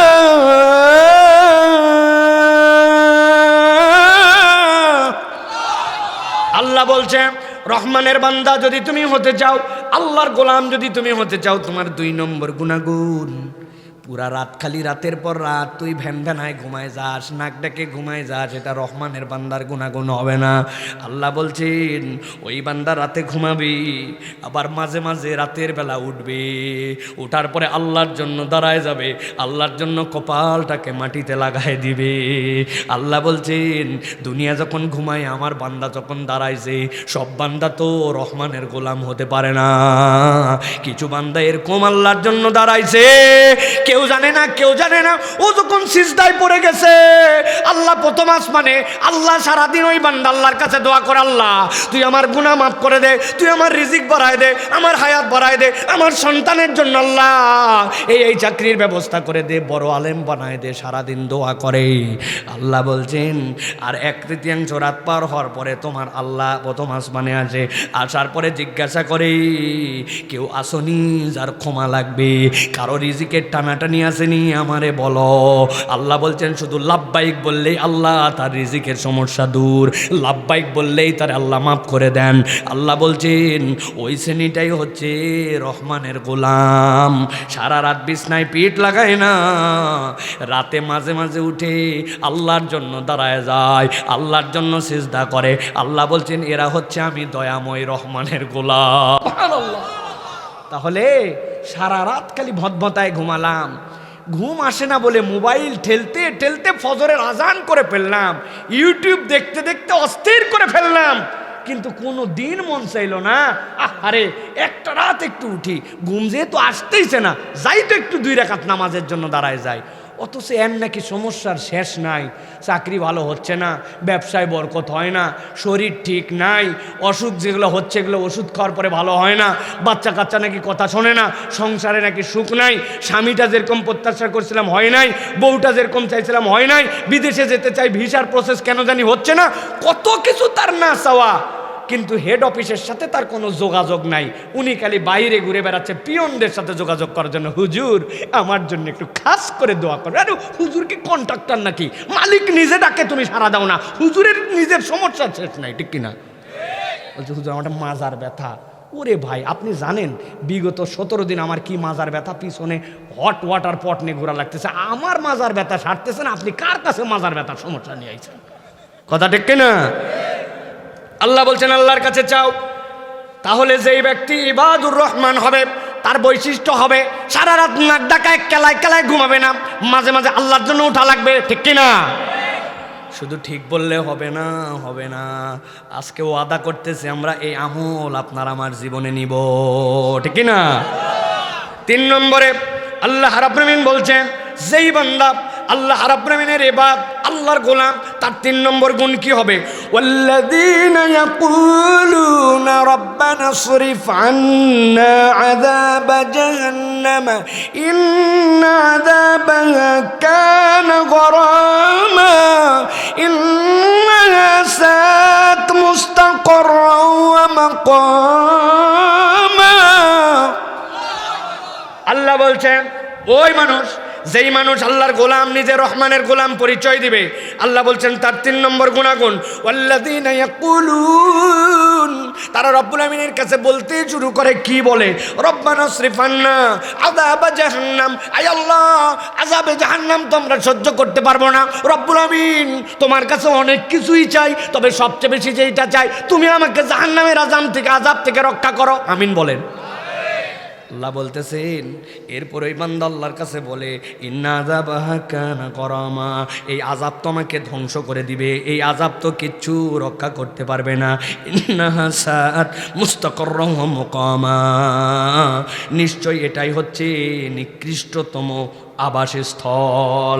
আল্লাহ তুমি না আমার আব্বাকে সৃষ্টি করেছিলে জান্নাতে, দুনিয়ায় যা কিছু সৃষ্টি করছো ইজারাদা শাইয়ান আইয়াকুল লাহু কুন ফায়াকুন, কুন ফায়াকুনের হুকুম দিয়ে বানাইছিলা, কিন্তু আল্লাহ খলাকাল্লাহু আদামা বিয়াদিহি, আল্লাহ আদমকে বানাইছিলেন জান্নাতে। মুফাসসিররা ব্যাখ্যা করেছেন আল্লাহ মূলত সন্তানদেরকে উত্তরাধিকার দেওয়ার জন্য আল্লাহ জান্নাতে আদমকে নিয়েছিলেন, না চাইলে আল্লাহ অটোমেটিক দুনিয়ায় দিয়ে দিতে পারবেন। আল্লাহ আমার অনেক ভুল আছে, আমার অনেক অপরাধ আছে, কিন্তু আমি তোমার কাছে ফরিয়াদ দেই কন্টিনিউ, আল্লাহ এটাই নিকৃষ্ট আবাসস্থল, জাহান্নাম আমি যেতে চাই না, ওই আযাব তো সব ধ্বংস করে ফেলবে, আমি তো একটা নস্যি মাত্র শেষ হয়ে যাব, আল্লাহ তুমি আমাকে ওই আযাব থেকে রক্ষা করো। যেই বান্দা কেবল এই ফরিয়াদ দেয় আল্লাহ বলছেন সেও হচ্ছে আল্লাহর ইবাদ, আল্লাহর রহমানের ইবাদ, সুবহানাল্লাহ। কত কিছু চাইলাম, একটু ঠান্ডা মাথায় বলেন তো ভাই, আজকের দিনে কম বেশি আমরা দোয়া করছি না করি নাই? করছি, আপনি খেয়াল করে দেখেন দোয়া করছি, কিন্তু আল্লাহ বলছেন ওই বান্দার কন্টিনিউ একটা অভ্যাস, তার যত দোয়া আছে তার জন্য একটা পাঠ হচ্ছে সে জাহান্নাম থেকে মুক্তি চায়। আল্লামা ইবনে আশুর রহমাতুল্লাহি আলাইহি তার বিখ্যাত তাফসীর গ্রন্থ ইবনে আশুরের ভিতরে ইবনে কাসির রহমাতুল্লাহি আলাইহি তার তাফসীরের মধ্যে বলছেন আল্লাহর কাছে ক্ষমা চাওয়া লাগবে। তবে যেহেতু আল্লাহ রহমানের বান্দার 10 গুণের মধ্যে আল্লাহ বলছেন ওয়াল্লাযীনা ইয়াকুলুন, তারা বলতে শুরু করে রব্বানা সরিফ আন্না আযাবা জাহান্নাম। আল্লাহর বান্দা যেন এই ভাষাটাই ব্যবহার করে। যদি কোনো বান্দা এই ভাষাটা ব্যবহার করে আল্লাহ এইটাকে কবুল করবেন ইনশাআল্লাহ। কেন? এইটার একটা কমন সেন্স আছে। আমি যে কতবার এই উদাহরণ দেই, আবার আপনাদের কাছে একটুখানি বুঝাই। ধরেন কোনো একটা মন্ত্রণালয়ের একজন মন্ত্রী, আপনারা কি আমার কথা শুনতেছেন ভাই? কোনো একটা মন্ত্রণালয়ের মন্ত্রী সাহেব, তার একজন পিএস লাগবে। কি লাগবে? পার্সোনাল সেক্রেটারি লাগবে, পার্সোনাল অ্যাসিস্ট্যান্ট লাগবে, পিএ। সরকারি নিয়ম অনুযায়ী উনি বিজ্ঞাপন দিছে, অনার্স মাস্টার্স ফার্স্ট ক্লাস ডিগ্রিধারী, সুন্দর ইংরেজি লিখতে পারে, এই যোগ্যতায় একজন পিএ নেওয়া হবে। এইটা দেখার পরে উনার বড় বোন ফোন দিছে উনারে, মন্ত্রী সাহেবের। ঠান্ডা মাথায় কথাটা বোঝেন, তাইলে দিলের মধ্যে ধাক্কা লাগবে। বড় বোনকে জানাইছে তার ছেলে মামা নাকি পিএস নেবে। মা দেখছো নাকি বিজ্ঞাপন দিছে, এই জন্য আমি পাবলিক ইউনিভার্সিটি থেকে একটা ভালো রেজাল্ট করে আসা ছেলে, মামা তার পিএ দুনিয়ায় খুঁজতে যাচ্ছে, অথচ ভাগনা রেডি। ভাই শুনলাম তুই নাকি পিএ নিবি, তোর ভাগিনাতে ভালো রেজাল্ট করে বার হয়েছে, জানিস না তোর ভাগনাকে নিলে কি সমস্যা? বলছে আপারে এইটা তো আর আমার ইচ্ছায় নয়, তবে এইটার একটা সরকারি প্রোটোকল অনুযায়ী এইটার বিজ্ঞাপন দেওয়া হয়েছে। তুই টেনশন করিস না, ভাগনারে আবেদন করতে বল, চাকরি তার কে ঠেকায় দেখবনি। মন্ত্রী যদি নিজের পিএস নেওয়ার জন্য বোনের কথা শুনে, যোগ্যতার সব আছে, ভাগনার চাকরি দিবে এই কথা বলে, তাহলে এই ভাগনার চাকরি হওয়ার সম্ভাবনা আছে না নাই? বুঝেন নাই না? আছে না নাই? এখন চাকরির আবেদন যখন লেখা হবে, ওই ভাগনাকেও খুব আদরের ভাগিনা, মামা তার মন্ত্রী মামার কাছে অফিসে আসছে। আসার পরে বলছে মামা কি ফরম্যাটে ইংরেজিতে যেই দরখাস্ত লেখে, আমি তো যতই বুঝি কিন্তু এটার কিছু নিয়ম কানুন আছে, দয়া করে মামা আপনি একটু বলে দেন, আমি একটু ড্রাফটটা লিখে নেই। এবার মামা বলতেছে নিজে এত দূর পড়ালেখা করে এখন পর্যন্ত দরখাস্ত ঠিক মতো লিখতে পারে না, লেখ লেখ। আমি বলতেছি টু দ্য মিনিস্টার। বলতেছে কে? আরে মামা না মন্ত্রী। কে বলতেছে? To the minister. কার কাছে এই চিঠি আসবে? ওই মন্ত্রীর কাছে। মন্ত্রী নিজেই বলতেছে লেখ টু দ্য মিনিস্টার। এই চাকরি কি মিস হওয়ার চান্স আছে? খানিকক্ষণ পরে ভাগিনা বলছে আপনি বলেন আর আমি লেখি, কোথায় কি ভুল হয় মামা, আমি একটু ঘুরে ফিরে দেখি, আপনি খালি একটু ঝরঝর করে লিখে দেন। রাগের আগে তারপরেও বলছে ব্যাককল কোথাকার দে। এবার লিখতেছে টু দ্য মিনিস্টার। লিখতেছে কে? দরখাস্ত কার কাছে যাবে? চাকরি দিবে কে? ভালো করে বুঝেন, এই চাকরি কি মিস হবে? হয়ে যেতেও পারে ভাই। প্রধানমন্ত্রীর একটা ভাগিনা ছিল, এই মন্ত্রীর চাকরি ভাগিনার নাও হতে পারে। কিন্তু ভালো করে বোঝেন, আমি যেইটা বোঝানোর জন্য বলছি, আল্লাহ যে শুরুতে ডাক দিলেন ওয়াইবাদুর রহমান, তুই হচ্ছে রহমানের আব। আল্লাহ বলছেন ওই বান্দার গুণাগুণ কি জানো নাকি? আল্লাহ বলছেন ওয়াল্লাযীনা ইয়াকুলুনা রব্বানা, তারা সবগুলা ডাক দিয়ে বলে ও আমার রব। কি জন্য ডাক দেয়? রব্বানা সরিফ আন্না আযাবা জাহান্নাম, আয় আমার আল্লাহ আমাকে জাহান্নামের আযাব থেকে বাঁচাও। আমি জিজ্ঞাসা করবো আওয়াজ দিয়ে বলেন তো রব্বানা, আপনার আমার রবকে? এই দোয়াটা শেখাচ্ছে কে? এই দোয়াটা কবুল করবে কে? আপনি একটু দিলের মধ্যে ফিল নিয়ে বোঝেন। আল্লাহ নিজেই বলছেন আমার গোলাম আমার কাছে বলবে রব্বানা। আল্লাহ কৌশলে প্রশ্ন ফাঁস করে দিচ্ছেন, বান্দা তুই খালি বলে দেখ, আমি কবুল করব, আমি ভাষা শিখাই দিলাম, তুই তো আমারই গোলাম। আল্লাহ বলছেন এই জন্য দিল দিয়ে যদি এইটা করে সে কেবল ইবাদুর রহমানই হবে না, ওই বান্দাকে আল্লাহ মাফ করে দিবে। সুবহানাল্লাহ। তাহলে এইটা হচ্ছে আমাদের জন্য 3 নম্বর গুণাগুণ। আমরা জাহান্নাম থেকে আল্লাহর কাছে পানা চাবো। চাবো তো ভাই? 4 নম্বরে এবার আল্লাহ বলছে ওই বান্দার গুণাগুণ হবে, ওই বান্দার মধ্যে লোক দেখানোও নাই, আবার কিপটামেও নাই। ভালো করে মাথার মধ্যে ঢুকাবেন এই পয়েন্ট। লোক দেখানোও নাই, কিপটামেও নাই। ব্যাপারটা কি? আল্লাহ বলছেন ওয়াল্লাযীনা ইযা আনফাকু লাম ইউসরিফু ওয়া লাম ইয়াকদুরু ওয়া কানা বাইনা যালিকা কওয়ামা। আল্লাহ বলছেন এই বান্দা বাহুল্য খরচ করে না, লোক দেখায় না, নষ্ট করে না। আবার ওই বান্দার গুণাগুণ ওয়ালাম ইয়াকতুরু, ওই বান্দা কৃপণতাও করে না, বখালতও করে না। ওয়া কানা বাইনা যালিকা কওয়ামা, এই দুইয়ের মধ্যে এই বান্দা সুদৃঢ়।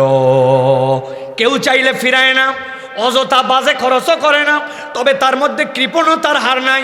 আল্লাহ যেটা দিছে সেইটা থেকে সে খরচ করে। আল্লাহ বলছেন এই বান্দা হচ্ছে আমার গোলাম, ইবাদুর রহমান। আমরা খুব কম সংখ্যক লোক এখন আল্লাহ রাব্বুল আমিন এই গুণাগুণের মধ্যে আছি। কেননা এখন বাঙালি মুসলমানের থেকে হার কিপটা মুসলমান আল্লাহর দুনিয়ায় নাই। আন্দাজি ঠিক বলেন না, আগে আপনাদেরকে ফাঁসাই তারপরে ঠিক বলেন, না ফাঁসানো পর্যন্ত ঠিক বলেন না। জুম্মার দিন ছিল গতকাল না আজকে? আপনার মসজিদের সামনে দান বাক্স আসছিল নি ভাই? আসছিল, দানের ব্যাগ আসছিল, কৌটা আসছিল। এইগুলা কি গতিতে আপনি পার করছেন দেখেন তো আমার সাথে মিলে কিনা। 5G 6G ঠাস ঠাস ঠাস ঠাস, ঠিক কিনা? কাতারের শুরুতে আসতে দেরি, ঠেলে পার করে যে মনে করছে ঝামেলা, বিদায় বিদায় বিদায় বিদায়। সবগুলা মিলে যে পার করে দিলেন, হাসতেছেন আপনি। আপনার কি একবার বিবেচনাই হলো না? আমি যদি ইবাদুর রহমান হই আমি তো 1000 2000 5000 করে দিব না, কিন্তু আল্লাহ আমাকে যে তৌফিক দিয়েছিলেন সেখানে আল্লাহর ঘরের দান বাক্সে 20টা টাকা আমি দিতে পারতাম কি পারতাম না? হুজুর আমি স্টুডেন্ট, হ্যাঁ আমি কিভাবে দিব? আমি ছাত্র মানুষ, আমি বাসের ভাড়া হাফ দেই, আর কেমনে আল্লাহর ঘরে দান করবো? আমি স্টুডেন্ট। আছে না স্টুডেন্ট? খবরদার স্টুডেন্ট বলবে না। স্টুডেন্ট পরিচয় দিলে কিন্তু কিলাকিলি বাঁধে যাবে তোমার সাথে আমার। বলে হুজুর আপনি ওয়াজ করতে এসে কিলাকিলির কথা বলতেছেন কেন?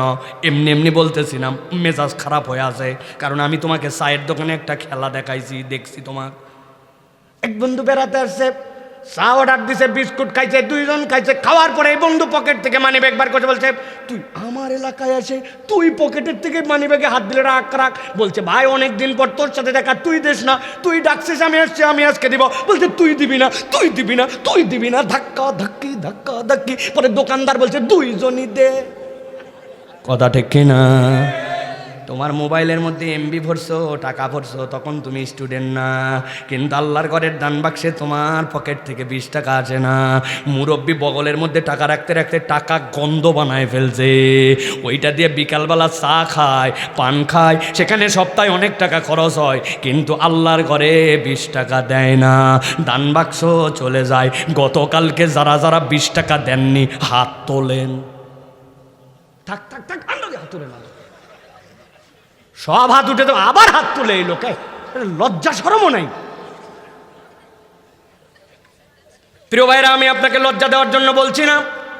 আমি না ইবাদুর রহমান হব, তাহলে আমার তো একটা লজ্জা শরম থাকার কথা। আল্লাহর ঘরে 100 জন মুসল্লি হলে 20 টাকা করে হলে 2000 টাকা হয়, 200 জন হলে 4000 টাকা হয়, 500 জন হলে 10,000 টাকা হয়। 4 জুমা মিলে আপনার যে কালেকশন হবে, মসজিদের কারো কাছে যেতে হয় না। মুয়াজ্জিনের ভেতর 5000, আপনি প্রবাসী, আপনার এলাকার ফুটানি। ইমাম সাহেবের বেতন 7000 8000। আপনি একবার বিবেচনা করে দেখলেন না? গরুর গোস্তর কেজি 700 টাকা, ভালো চাল 60 টাকা, একটা কপি কিনতে লাগে 40 টাকা। আপনার ওই ইমাম কেমনে চলে, মুয়াজ্জিন কেমনে চলে? আপনি কোনোদিন বিবেচনা করলেন না। আর আল্লাহর ঘরের দান আপনার হাতে বাড়ল না। আল্লাহ বলছেন তোমার তাবজিদ তো করতে পারবে না, কিন্তু কৃপণও হতে পারবে না। তুমি যদি কৃপণ হও তুমি ইবাদুর রহমান হতে পারো নাই। এখন হাত তুলে যদি বলা হয় কারা কারা ইবাদুর রহমান নয়, 90% হাত উঠাতে বাধ্য হবে, না তুললে মিথ্যা কথা বলবে। কথা বলেন? এই বাচ্চারা, ছোট ছোট বাচ্চারা, এদের কোনো কামাই নাই, 10 টাকা 5 টাকা করে বাপ মা দেয়, ওইটা দিয়ে আইসক্রিম খায়, ওইটা দিয়ে বাদাম খায়। আগামী জুম্মার থেকে বলবে আম্মা সাইফুল্লাহ হুজুর আসছিল, 20 টাকা যদি তোমার নামে আর 20 টাকা আমার নামে, 40 টাকা দিলে জুম্মায় যাব, না হলে নাই। ঠিক আছে না? রাজি তো? আর যেই সকল মুরব্বীরা আছেন আগে 50 টাকা দিতেন, এখন হুজুরের ওয়াজ শুনে তারা 30 টাকা মাইনাস নাকি? ওইটা নিচেরটা বোঝানোর জন্য বলছি মিনিমাম, উপরেও একটু দেওয়া লাগবে ভাইরে। মসজিদ হচ্ছে এমন ডিপোজিটের জায়গা যেটা লস নাই। মাম্বানা লিল্লাহি মসজিদান বানাল্লাহু লাহু বাইতান ফিল জান্নাহ। একটা টার্গেট রাখবেন সারা জীবনে, যেখানে মসজিদ পাইছেন, কেউ শাক বানা শাক 20, 30, 40, 50 কত মসজিদে দিয়েছেন এটা হিসাব রাখবেন না। মসজিদ মানে আপনার কিছু আছে ওই জায়গায় দেওয়া। কিয়ামতের দিনে যেয়ে দেখবেন এইটা কোন জায়গায় আমাকে নিয়ে যায়। পারবেন তো? দান বাক্স আপনাকে খুঁজবে না, আপনি দান বাক্স খুঁজবেন। রাজি আছেন তো ইনশাআল্লাহ? দুনিয়ার যেখানে নামাজ পড়ি, যেখানে যাব সেখানে মসজিদে শরীক হব। রাজি আছেন ইনশাআল্লাহ? বিপদে কেউ বললে, কেউ হাত পারছে, তাকে দিতে হবে আপনাকে। এইটা অন্য কোনো কারণে নয়। আল্লাহ, আমি ইবাদুর রহমান হতে চাই, অতএব আমি কৃপণ নই, আমি হাতটাকে বড় করার জন্য চেষ্টা করব। মনে রাখবেন, দান হচ্ছে ড্রেনের মতো, এমন একটা সার্কেল, এই মাথার থেকে সরাবেন, পিছন থেকে আগাবে, সরাবেন, পিছন থেকে আগাবে। আপনি যদি আল্লাহর জন্য না দেন, আপনার বরকতের ড্রেন কিন্তু বন্ধ হয়ে যাবে, ঠিক কি না? এই জন্য প্রিয় ভাইরা, খরচ করতে হবে আল্লাহর জন্য, তবে লোক দেখানো, লৌকিকতা, বাড়াবাড়ি, তাবজির এইটা করা যাবে না। এটা হচ্ছে ইবাদুর রহমানের 4 নম্বর গুণ। তাহলে আল্লাহর ইবাদুর রহমানের গুণাগুণ কয়টা? মাশাআল্লাহ। চলেন এবার 5 নম্বরে যাই। আল্লাহ বলছেন ওই বান্দার 5 নম্বরের গুণাগুণ বড় সাংঘাতিক গুণাগুণ। এইটা ঠিক আছে মানে তার পাত্র ঠিক আছে, এইটা ঠিক নাই মানে তার কিচ্ছু নাই। والذين لا يدعون مع الله إلها آخر। আল্লাহ বলছেন ওই বান্দা আল্লাহ ছাড়া কাউকে ডাকে না, আল্লাহ ছাড়া কারো কাছে সাহায্য চায় না। ওয়ালা ইয়াকতুলুনা আন-নাফসাল্লাতী হারামাল্লাহু ইল্লা বিল হক ওয়ালা ইয়াজনুন ওয়া মান ইয়াফআল যালিকা ইয়ালকা আসামা। আল্লাহ বলছেন ওই বান্দার গুনাহগুণের মধ্যে অন্যতম গুনাহগুণ হচ্ছে ওই বান্দা আল্লাহ ছাড়া কাউকে ডাকে না। তবে যদি বড় বিপদে পড়ে, সন্তানের যদি বিদেশে যাওয়া আটকায় যায়, যদি চাকরি বাকরিতে যদি বিপদ হয়, তখন কিছু মাজারে যে বিপদে পড়লে কেবল ডাকে, চলবে তো? চলবে না? কি সমস্যা আন্দাজি? ওলিয়া উলিয়ার কাছে একটু বললে সমস্যা কোথায়, মান্যত একটু দিলে সমস্যা কোথায়, এরকম কথা বলা লোক আছে না নাই? আল্লাহ আবু জেহেলের কাছে আল্লাহ রাব্বুল আমিন নবীকে দিয়ে বলছিলেন, জিজ্ঞাসা করেন যায়া, মাইয়ারযুকুকুম মিনাস সামাই ওয়াল আরদ। এই আবু জেহেল তো ইসলামের বন্ধু। কারা কারা ঘুমায় গেছেন? পরীক্ষা হবে এখন। আবু জেহেল কি ইসলামের বন্ধু? কি ইসলামের বন্ধু না শত্রু? জিজ্ঞাসা করেন, মাইয়ারযুকুকুম মিনাস সামাই ওয়াল আরদ। এই আবু জেহেল বল, আসমান জমিন থেকে রিজিক দেয় কে? বলছে তুমি কি মনে করছো ইসলাম মানি না, ইসলামের দুশ্মন, তাই বলে কি আমরা উল্টাপাল্টা কথা বলবো নাকি? সায়াকুলুন আল্লাহ, নুনের উপরে তাসদিদ দিয়ে সকিলা বানায় উত্তর দিছে আল্লাহ, অবশ্যই অবশ্যই আসমান জমিন থেকে রিজিক দেয় আল্লাহ। এই কথা বলছে কে? আরে আবু জাহেল্লা বলেন। আল্লাহ বলছেন যে জিজ্ঞাসা করো, আম্মা ইয়ামলিকুস সামা ওয়াল আবসার। চোখ দিছে কে? কান্দে শোনায় কে? বলে ইর বাবারে বাবা, ওইটার কারো ক্ষমতা আছে নাকি? আল্লাহ বলছেন বাবারে, তোমার রিজিক দেয় আল্লাহ, তোমারে খাওয়ায় আল্লাহ, আসমানের মালিক আল্লাহ, জমিনের মালিক আল্লাহ, কান দিছে আল্লাহ, চোখ দিছে আল্লাহ। আমি যে দেখলাম লাতত জামানাত হবলের কাছে ব্যবসা করার সময় মান্নত দিয়া গেলি, বাচ্চা অসুস্থ, গোসল করাই দিছিস দুধ দে, ওই পানি না খাওয়ালি, তাহলে সবই যদি আল্লাহ দেয় তো লাতত জামানাত হবলের কাছে কেন গেছিস? আমার কথা নয়, সূরা মুমিনুন আর সূরা জুমার পরে দেখবেন সাথে সাথে তারা বলছে, ও বাবা রে বাবা, তুমি বুঝো নাই, আসো তোমারে বুঝাই দেই। আল্লাহ নবীর উনি বুঝাচ্ছে, আল্লাহ কোরআনে সেটা উল্লেখ করছেন। আরে লাতত জামানাতের কিচ্ছু করার নাই, সে কেবল আল্লাহর বড় একজন পয়গম্বরের প্রতিকৃতি, আল্লাহর উমুক ফেরেশতার প্রতিকৃতি। ও কি করবে? মান্নত যে দেও। বলে আমি যখন মান্নত দেই লাত খুশি হয়, লাত খুশি হলে আল্লাহরে বলে, আল্লাহ দেয় লাত বলার পরে ওই মাধ্যম দিয়ে দেয় লাতের কোথায় ক্ষমতা, মানাতের কোথায় ক্ষমতা। আল্লাহ বলছেন এই কথা বলে তুমি যতই আল্লাহ খালিক আল্লাহ মালিক বলো, নবী আপনি জানাই দেন ওরা যে বলছে লিয়াতাকাররাবুনা ইলাল্লাহি যুলফা, তার ইবাদত করি না, কেবল আল্লাহর বান্দার মধ্যে নৈকট্য বানানোর জন্য এটা করি। এই কথা যতই বলুক না কেন তার ঈমান হয় না, ঈমান হয় নাই। কেননা ইবাদতের মধ্যে আল্লাহর বান্দার মধ্যে কোনো ভায়া মাধ্যম নাই। এখন কেউ যদি নামাজ রোজা হজ যাকাত করে আর বলে অমুক পীর সাহেব অমুক মাজার অমুকের কাছে একটু মান্নত করলে সে আল্লাহর ওলি, সে কিছু করতে পারে না।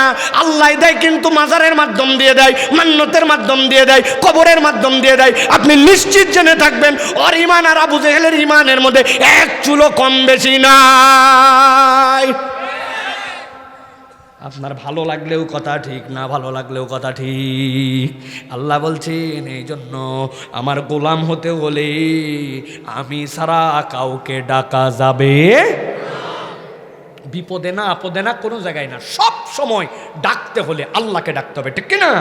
তাছাড়া ওই দড়ি কেটে যাবে। আল্লাহ বলছেন ওই সম্পর্ক তোমার সাথে থাকবে না, তুমি শেষ।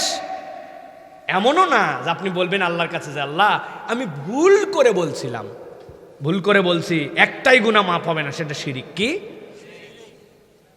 আপনার এলাকার এক লোকের ভয়ঙ্কর কাশি, মুরুক্ষ পড়ালেখা জানে না, ডাক্তারে গেছে, ডাক্তার গেছে, যাওয়ার পর ডাক্তার বলছে শোনেন যে অবস্থা দেখতেছি 3 দিনের জন্য সিরাপ দিলাম 2টা, খাইয়ে দেয় আসেন, না হলে কিন্তু পরে এক্সরে করা লাগতে পারে, তবে গুরুত্ব দিয়েন।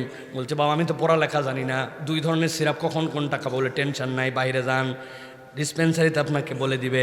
ডিসপেন্সারিওয়ালা বুদ্ধি করছে, বুদ্ধি করে ওই ঔষধের ফাইলের কোনা কাটে দিছে, কোনা কাটে দিয়ে বলছে এটা হচ্ছে খাওয়ার আগে এই এক টান, এই এক টান, এক টান। টান কয়টা? বলে 3টা, তার মানে 3 বার খাবেন 3 চামচ।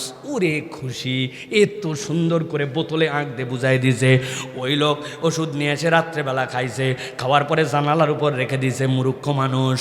এরপরে সকালবেলা ওই বাড়ির থেকে ওর এক বড় ছেলে ক্ষেত করছে বেগুনের, ক্ষেত করছে সিমের, এত বড় বড় শুঁয়া পোকা ধরছে, ইন্ডিল নামক বিষ নিয়ে স্প্রে করে আসছে। স্প্রে করে ওই পোকা মারে যেই জানলার উপর ওষুধ রাখছে ওখানে আবার ইন্ডিলের বোতল রাখছে। সকালবেলা ওনার বাড়িতে একটা মাসুম বাচ্চা আছে, বেগুনা ছোট্ট বাচ্চা, মেয়ে 7-6 বছর 7 বছর বয়স। এরা দেখবেন কথা শোনার জম, বলতে দেরি যাইতে দেরি নাই, আর বাপ মায়ের ওষুধ এরা খাওয়ানোর জন্য অস্থির। আমার তো অনেকগুলা বাচ্চা কাচ্চা, এই জন্য আমি জানি বড়ি খুলে এদের হাতে দেওয়া লাগবে, আমার হা করা লাগবে, তারপর ওরা মুখে দিবে, আছে না নাই? ওই বাচ্চারা বলছে মা রে ওষুধ রাত্রে খাইছিলাম, বলছে রাত্রে খাইছিলাম বলতে বাচ্চা দৌড়, কেমনে খাওয়াতো আমার জানা আছে। বাচ্চা যাওয়ার পরে এনে দিছে বোতল।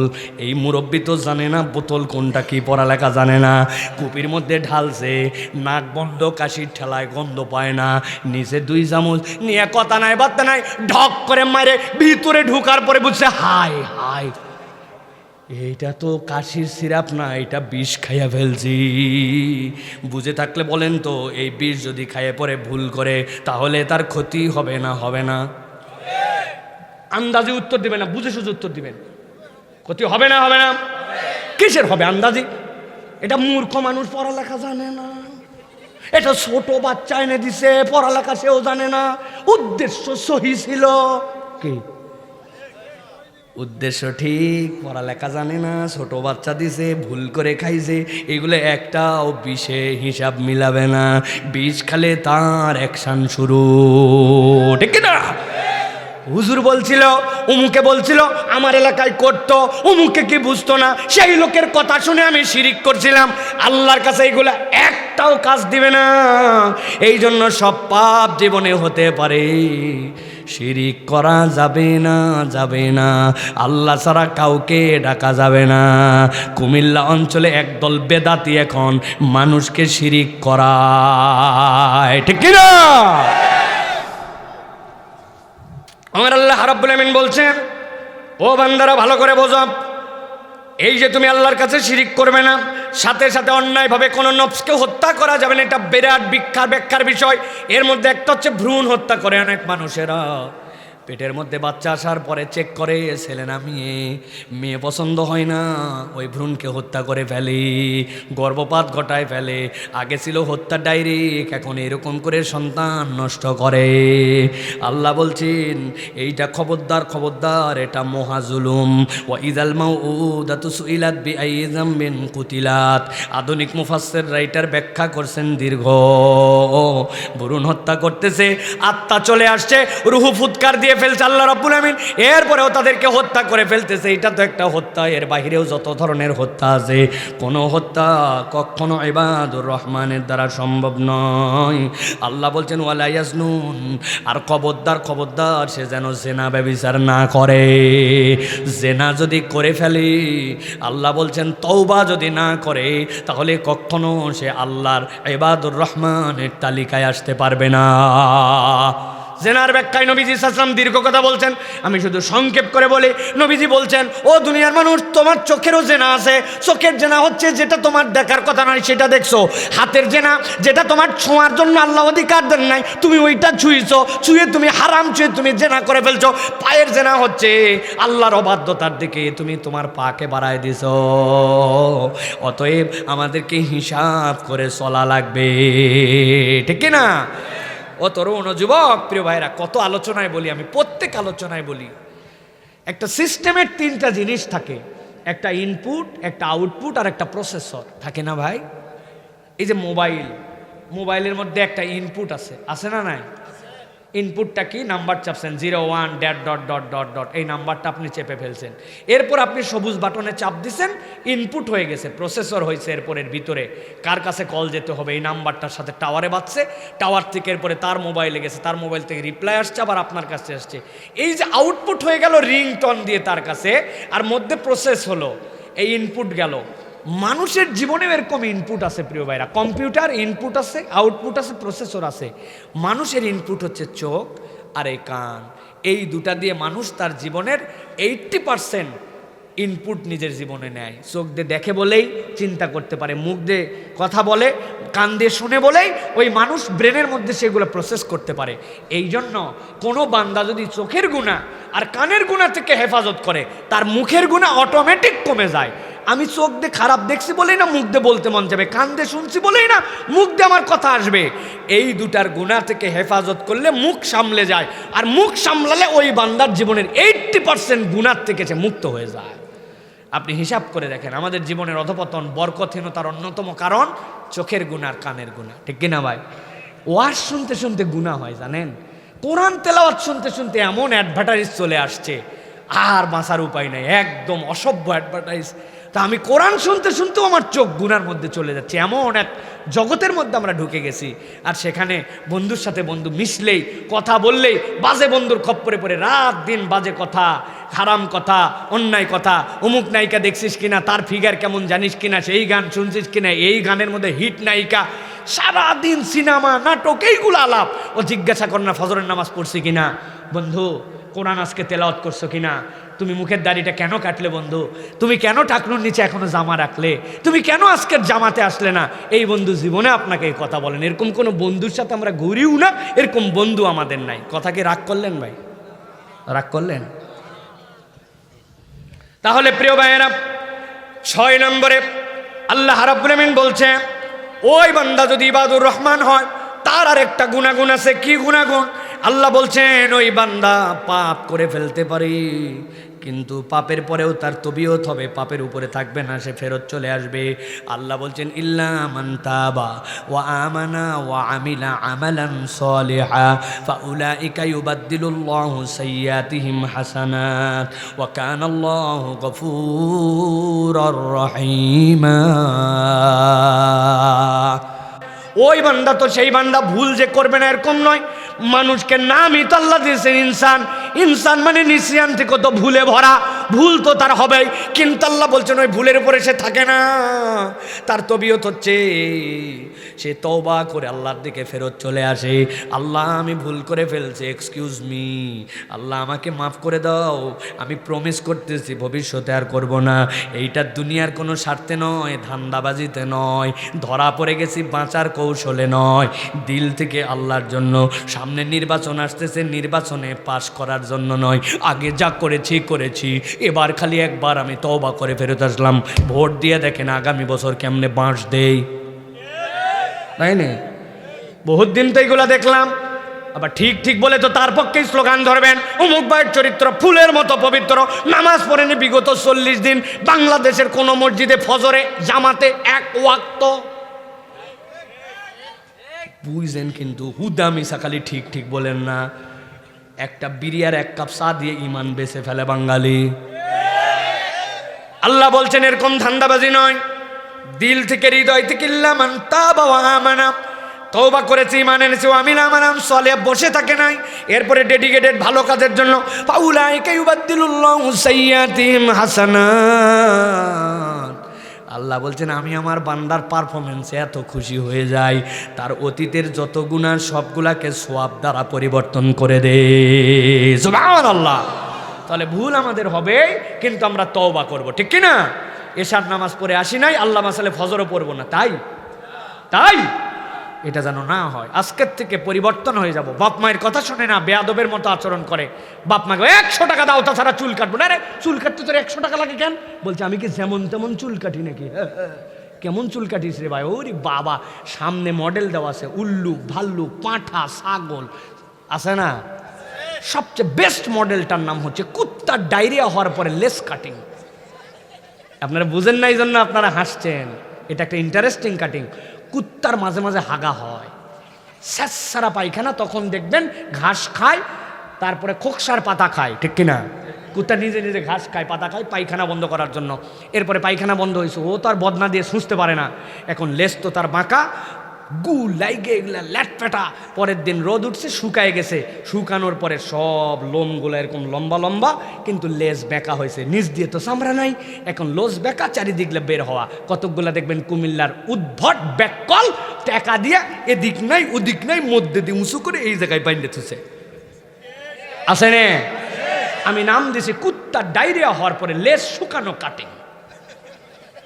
ব্যাককল ও বাপের থেকে নিছে 100 টাকা 200 টাকা নিয়ে উনি এই চুল কাটে, আর বাপ মার সাথে বেয়াদবি করে। খবরদার, বাপ মার সাথে বেয়াদবি হবে না, এটাও তওবা, তোমাকে ফেরত আসতে হবে। তুমি বাপ মার সাথে বেয়াদবি করে ওদিকে রাত্রে তাহাজ্জুদ পড়তেছো, আল্লাহ বাটাম দিয়ে ঝরঝরা করে দেবে একবারে। ব্যাককল কোথাকার! আমার ইবাদতের পরে তোমাকে সবচেয়ে বেশি তোমার পিতামাতার কথা শুনতে বলছি। ও বাপ মার প্রতি অসন্তুষ্ট। আগে বাপ মাকে দেখে সন্তান ভয় করতো, এখন সন্তানকে দেখে বাপ মা ভয় করে। বাবা কই আসিস বাবা? বলছে যেখানে আসি, এত ফোন করা লাগবে না, বেশি কথা বললে কিন্তু আজকে রাত্রে বাড়িতে আসবো না। বলছে বাবা যখন মন চায় আসিস, আর ফোন করবো না, কিন্তু বাইরে যেন থাকিস না। কম ঠেলায় এ কথা বলে নাই, বাপ মা খুশিতে বলে নাই, তোমার উপরে অসন্তুষ্ট, তোমার উপরে রাগ, তোমার উপরে ভিতরে তার ব্যথা, তার অন্তর জ্বলে যায়। তোমার জীবনে কামিয়াবি নাই, হুমা জান্নাতুকা আও নারুক, তুমি দুনিয়ার বুকে তুমি জাহান্নামের দরজার মধ্যে ঢুকছো, ঠিক কি না? কারা ঠিক বলছে? যাদের বাপ মা নাই না আছে। কারা ঠিক বলছে? মুরব্বীরা না তরুণরা? বুঝে ঠিক বলো প্রিয় ভাইয়েরা।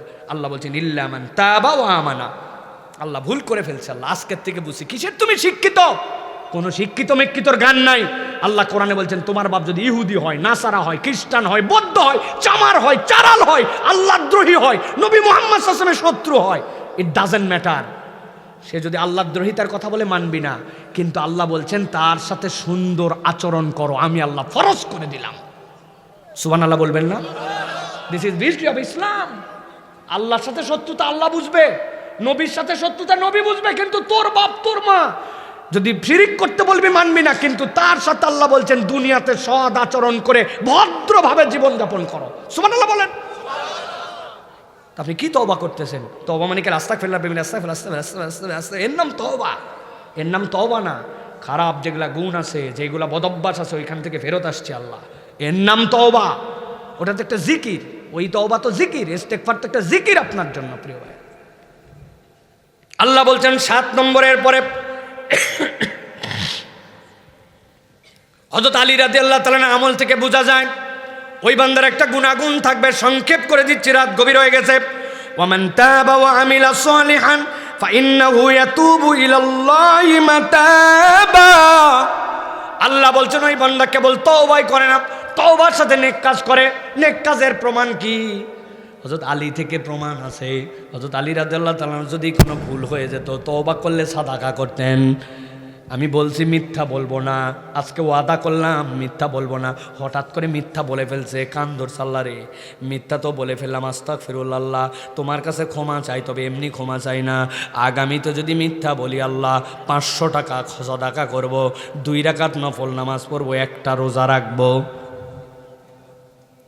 গেছে মিথ্যার একটা বলে ফেলছে, হায় হায়, আল্লাহর সাথে ওয়াদা করছিলাম 500 টাকা দিয়ে দিছে, 2 রাকাত নামাজ পড়ছে, 1টা রোজা রাখছে।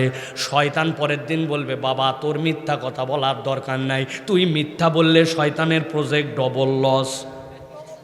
কথা বললেন না যে? হযরত আলী রাদিয়াল্লাহু তাআলা এই বুদ্ধি শিখাই দিয়ে গেছেন, তোমার তওবার সাথে যেন সাদাকা থাকে। আল্লাহ সেটাই বলছেন, ওয়ামান তাবা ওয়া আমিলা সালিহান ফাইন্নাহু ইয়াতুবু ইলাল্লাহি মাতাবা। তোমার তওবার সাথে আমলে সলে যুক্ত হলে আল্লাহর কাছে অনুতপ্ত ফেরত আসা, নচেত তোমার অনুতপ্ত ফেরত আসা হয় না। পারবো তো ইনশাআল্লাহ? 8 নম্বরে আল্লাহ বলছেন, ওয়াল্লাযীনা লা ইয়াশহাদুনা আয-যুরা ওয়া ইযা মাররু বিল-লাগwi মাররু কিরামা।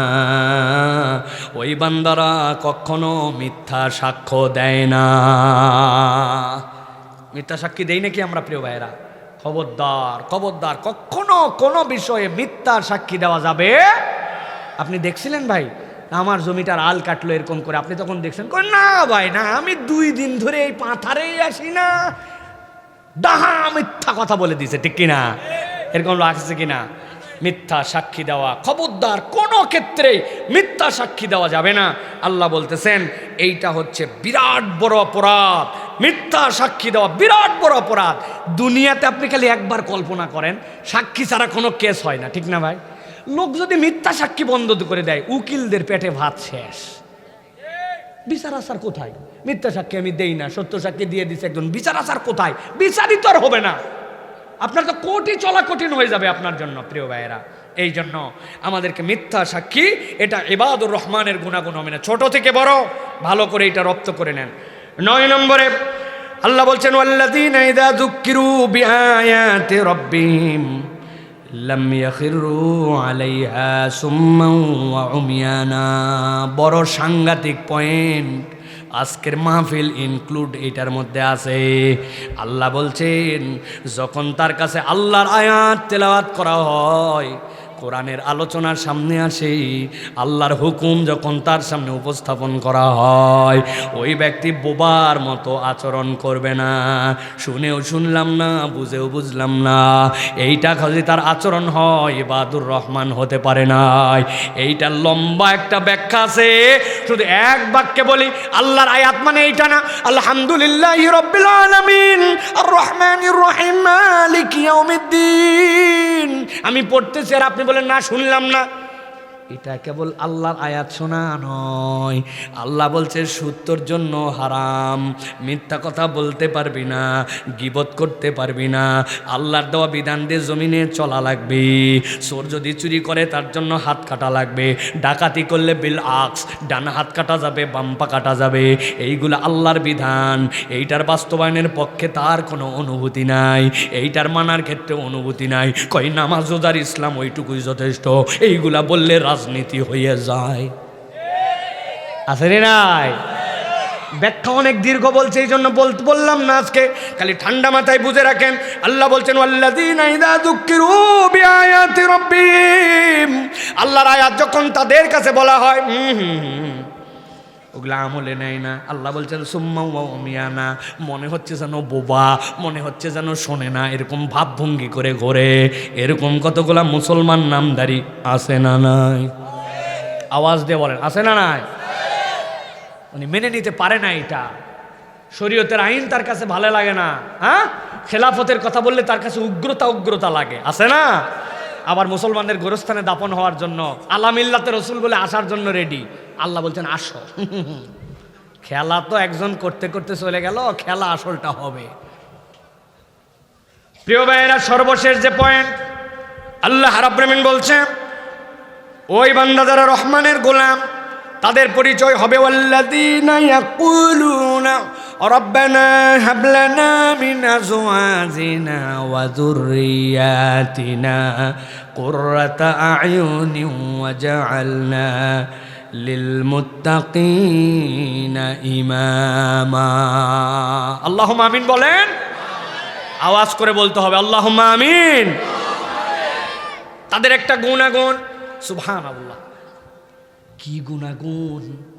এই দোয়া জানে না এরকম লোক কম আছে, শোনে না এরকম লোক কম আছে, কিন্তু এর মধ্যে ছোট্ট একটা কথা আছে, এইটা আমাদের দিলের মধ্যে জাগ্রত হয় না, অনেক সময় ভুল অনুবাদ করছি। আল্লাহ বলছেন ওয়াল্লাযীনা ইয়াকুলুন, ঠান্ডা মাথায় তারা বলে, রব্বানা, ও আমাদের রব, হাবলানা, আমাদেরকে দান করেন, মিন আজওয়াজিনা, আমাদের পরিবার পরিজনকে, ওয়া যুররিয়াতিনা, আমাদের সন্তানদেরকে, কুররাতা আয়ুনিন, আমাদের চোখের জন্য ঠান্ডা, দেখলে দিল জুড়ায় যায়, মনটা ভরে যায়, যেই সন্তান আর পরিবার দেখলে আমাদের আনন্দ লেগে যায়, এরকম সন্তান এরকম পরিবার আমাদেরকে দেন।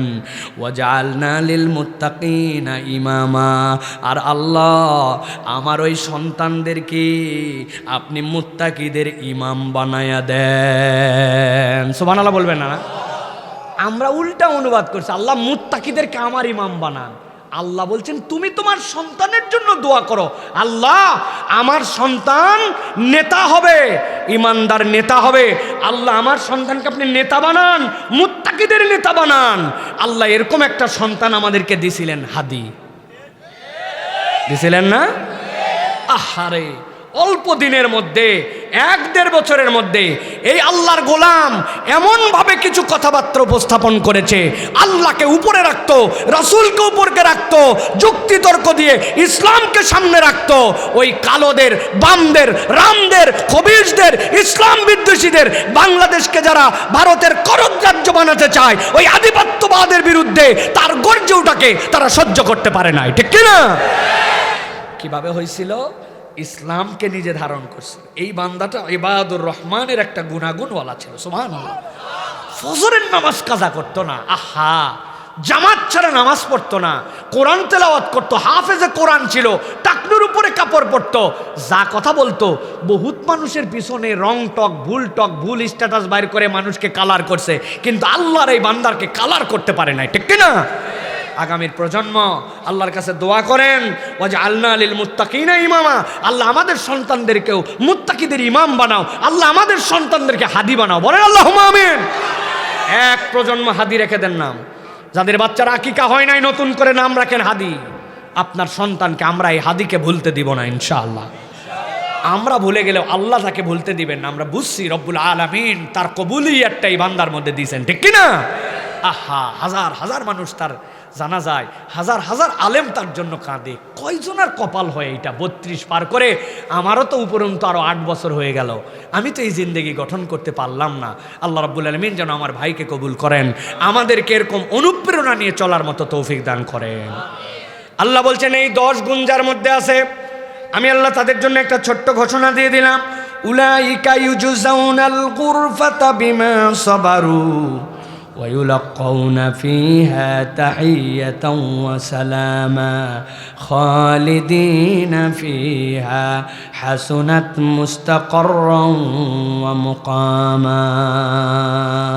আল্লাহ বলছেন এই গুণাগুণ যাদের, আল্লাহর কাছে তাদের জন্য একটা ঘর থাকবে, যেই ধৈর্যের উপরে তারা এই গুণাগুণ অর্জন করেছে।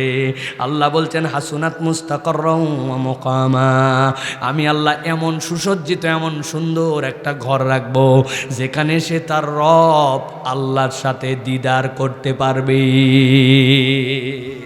সুবহানাল্লাহি ওয়া বিহামদিহি। আল্লাহ রাব্বুল আলামিনের দিদার আমরা চাই না? চাই না?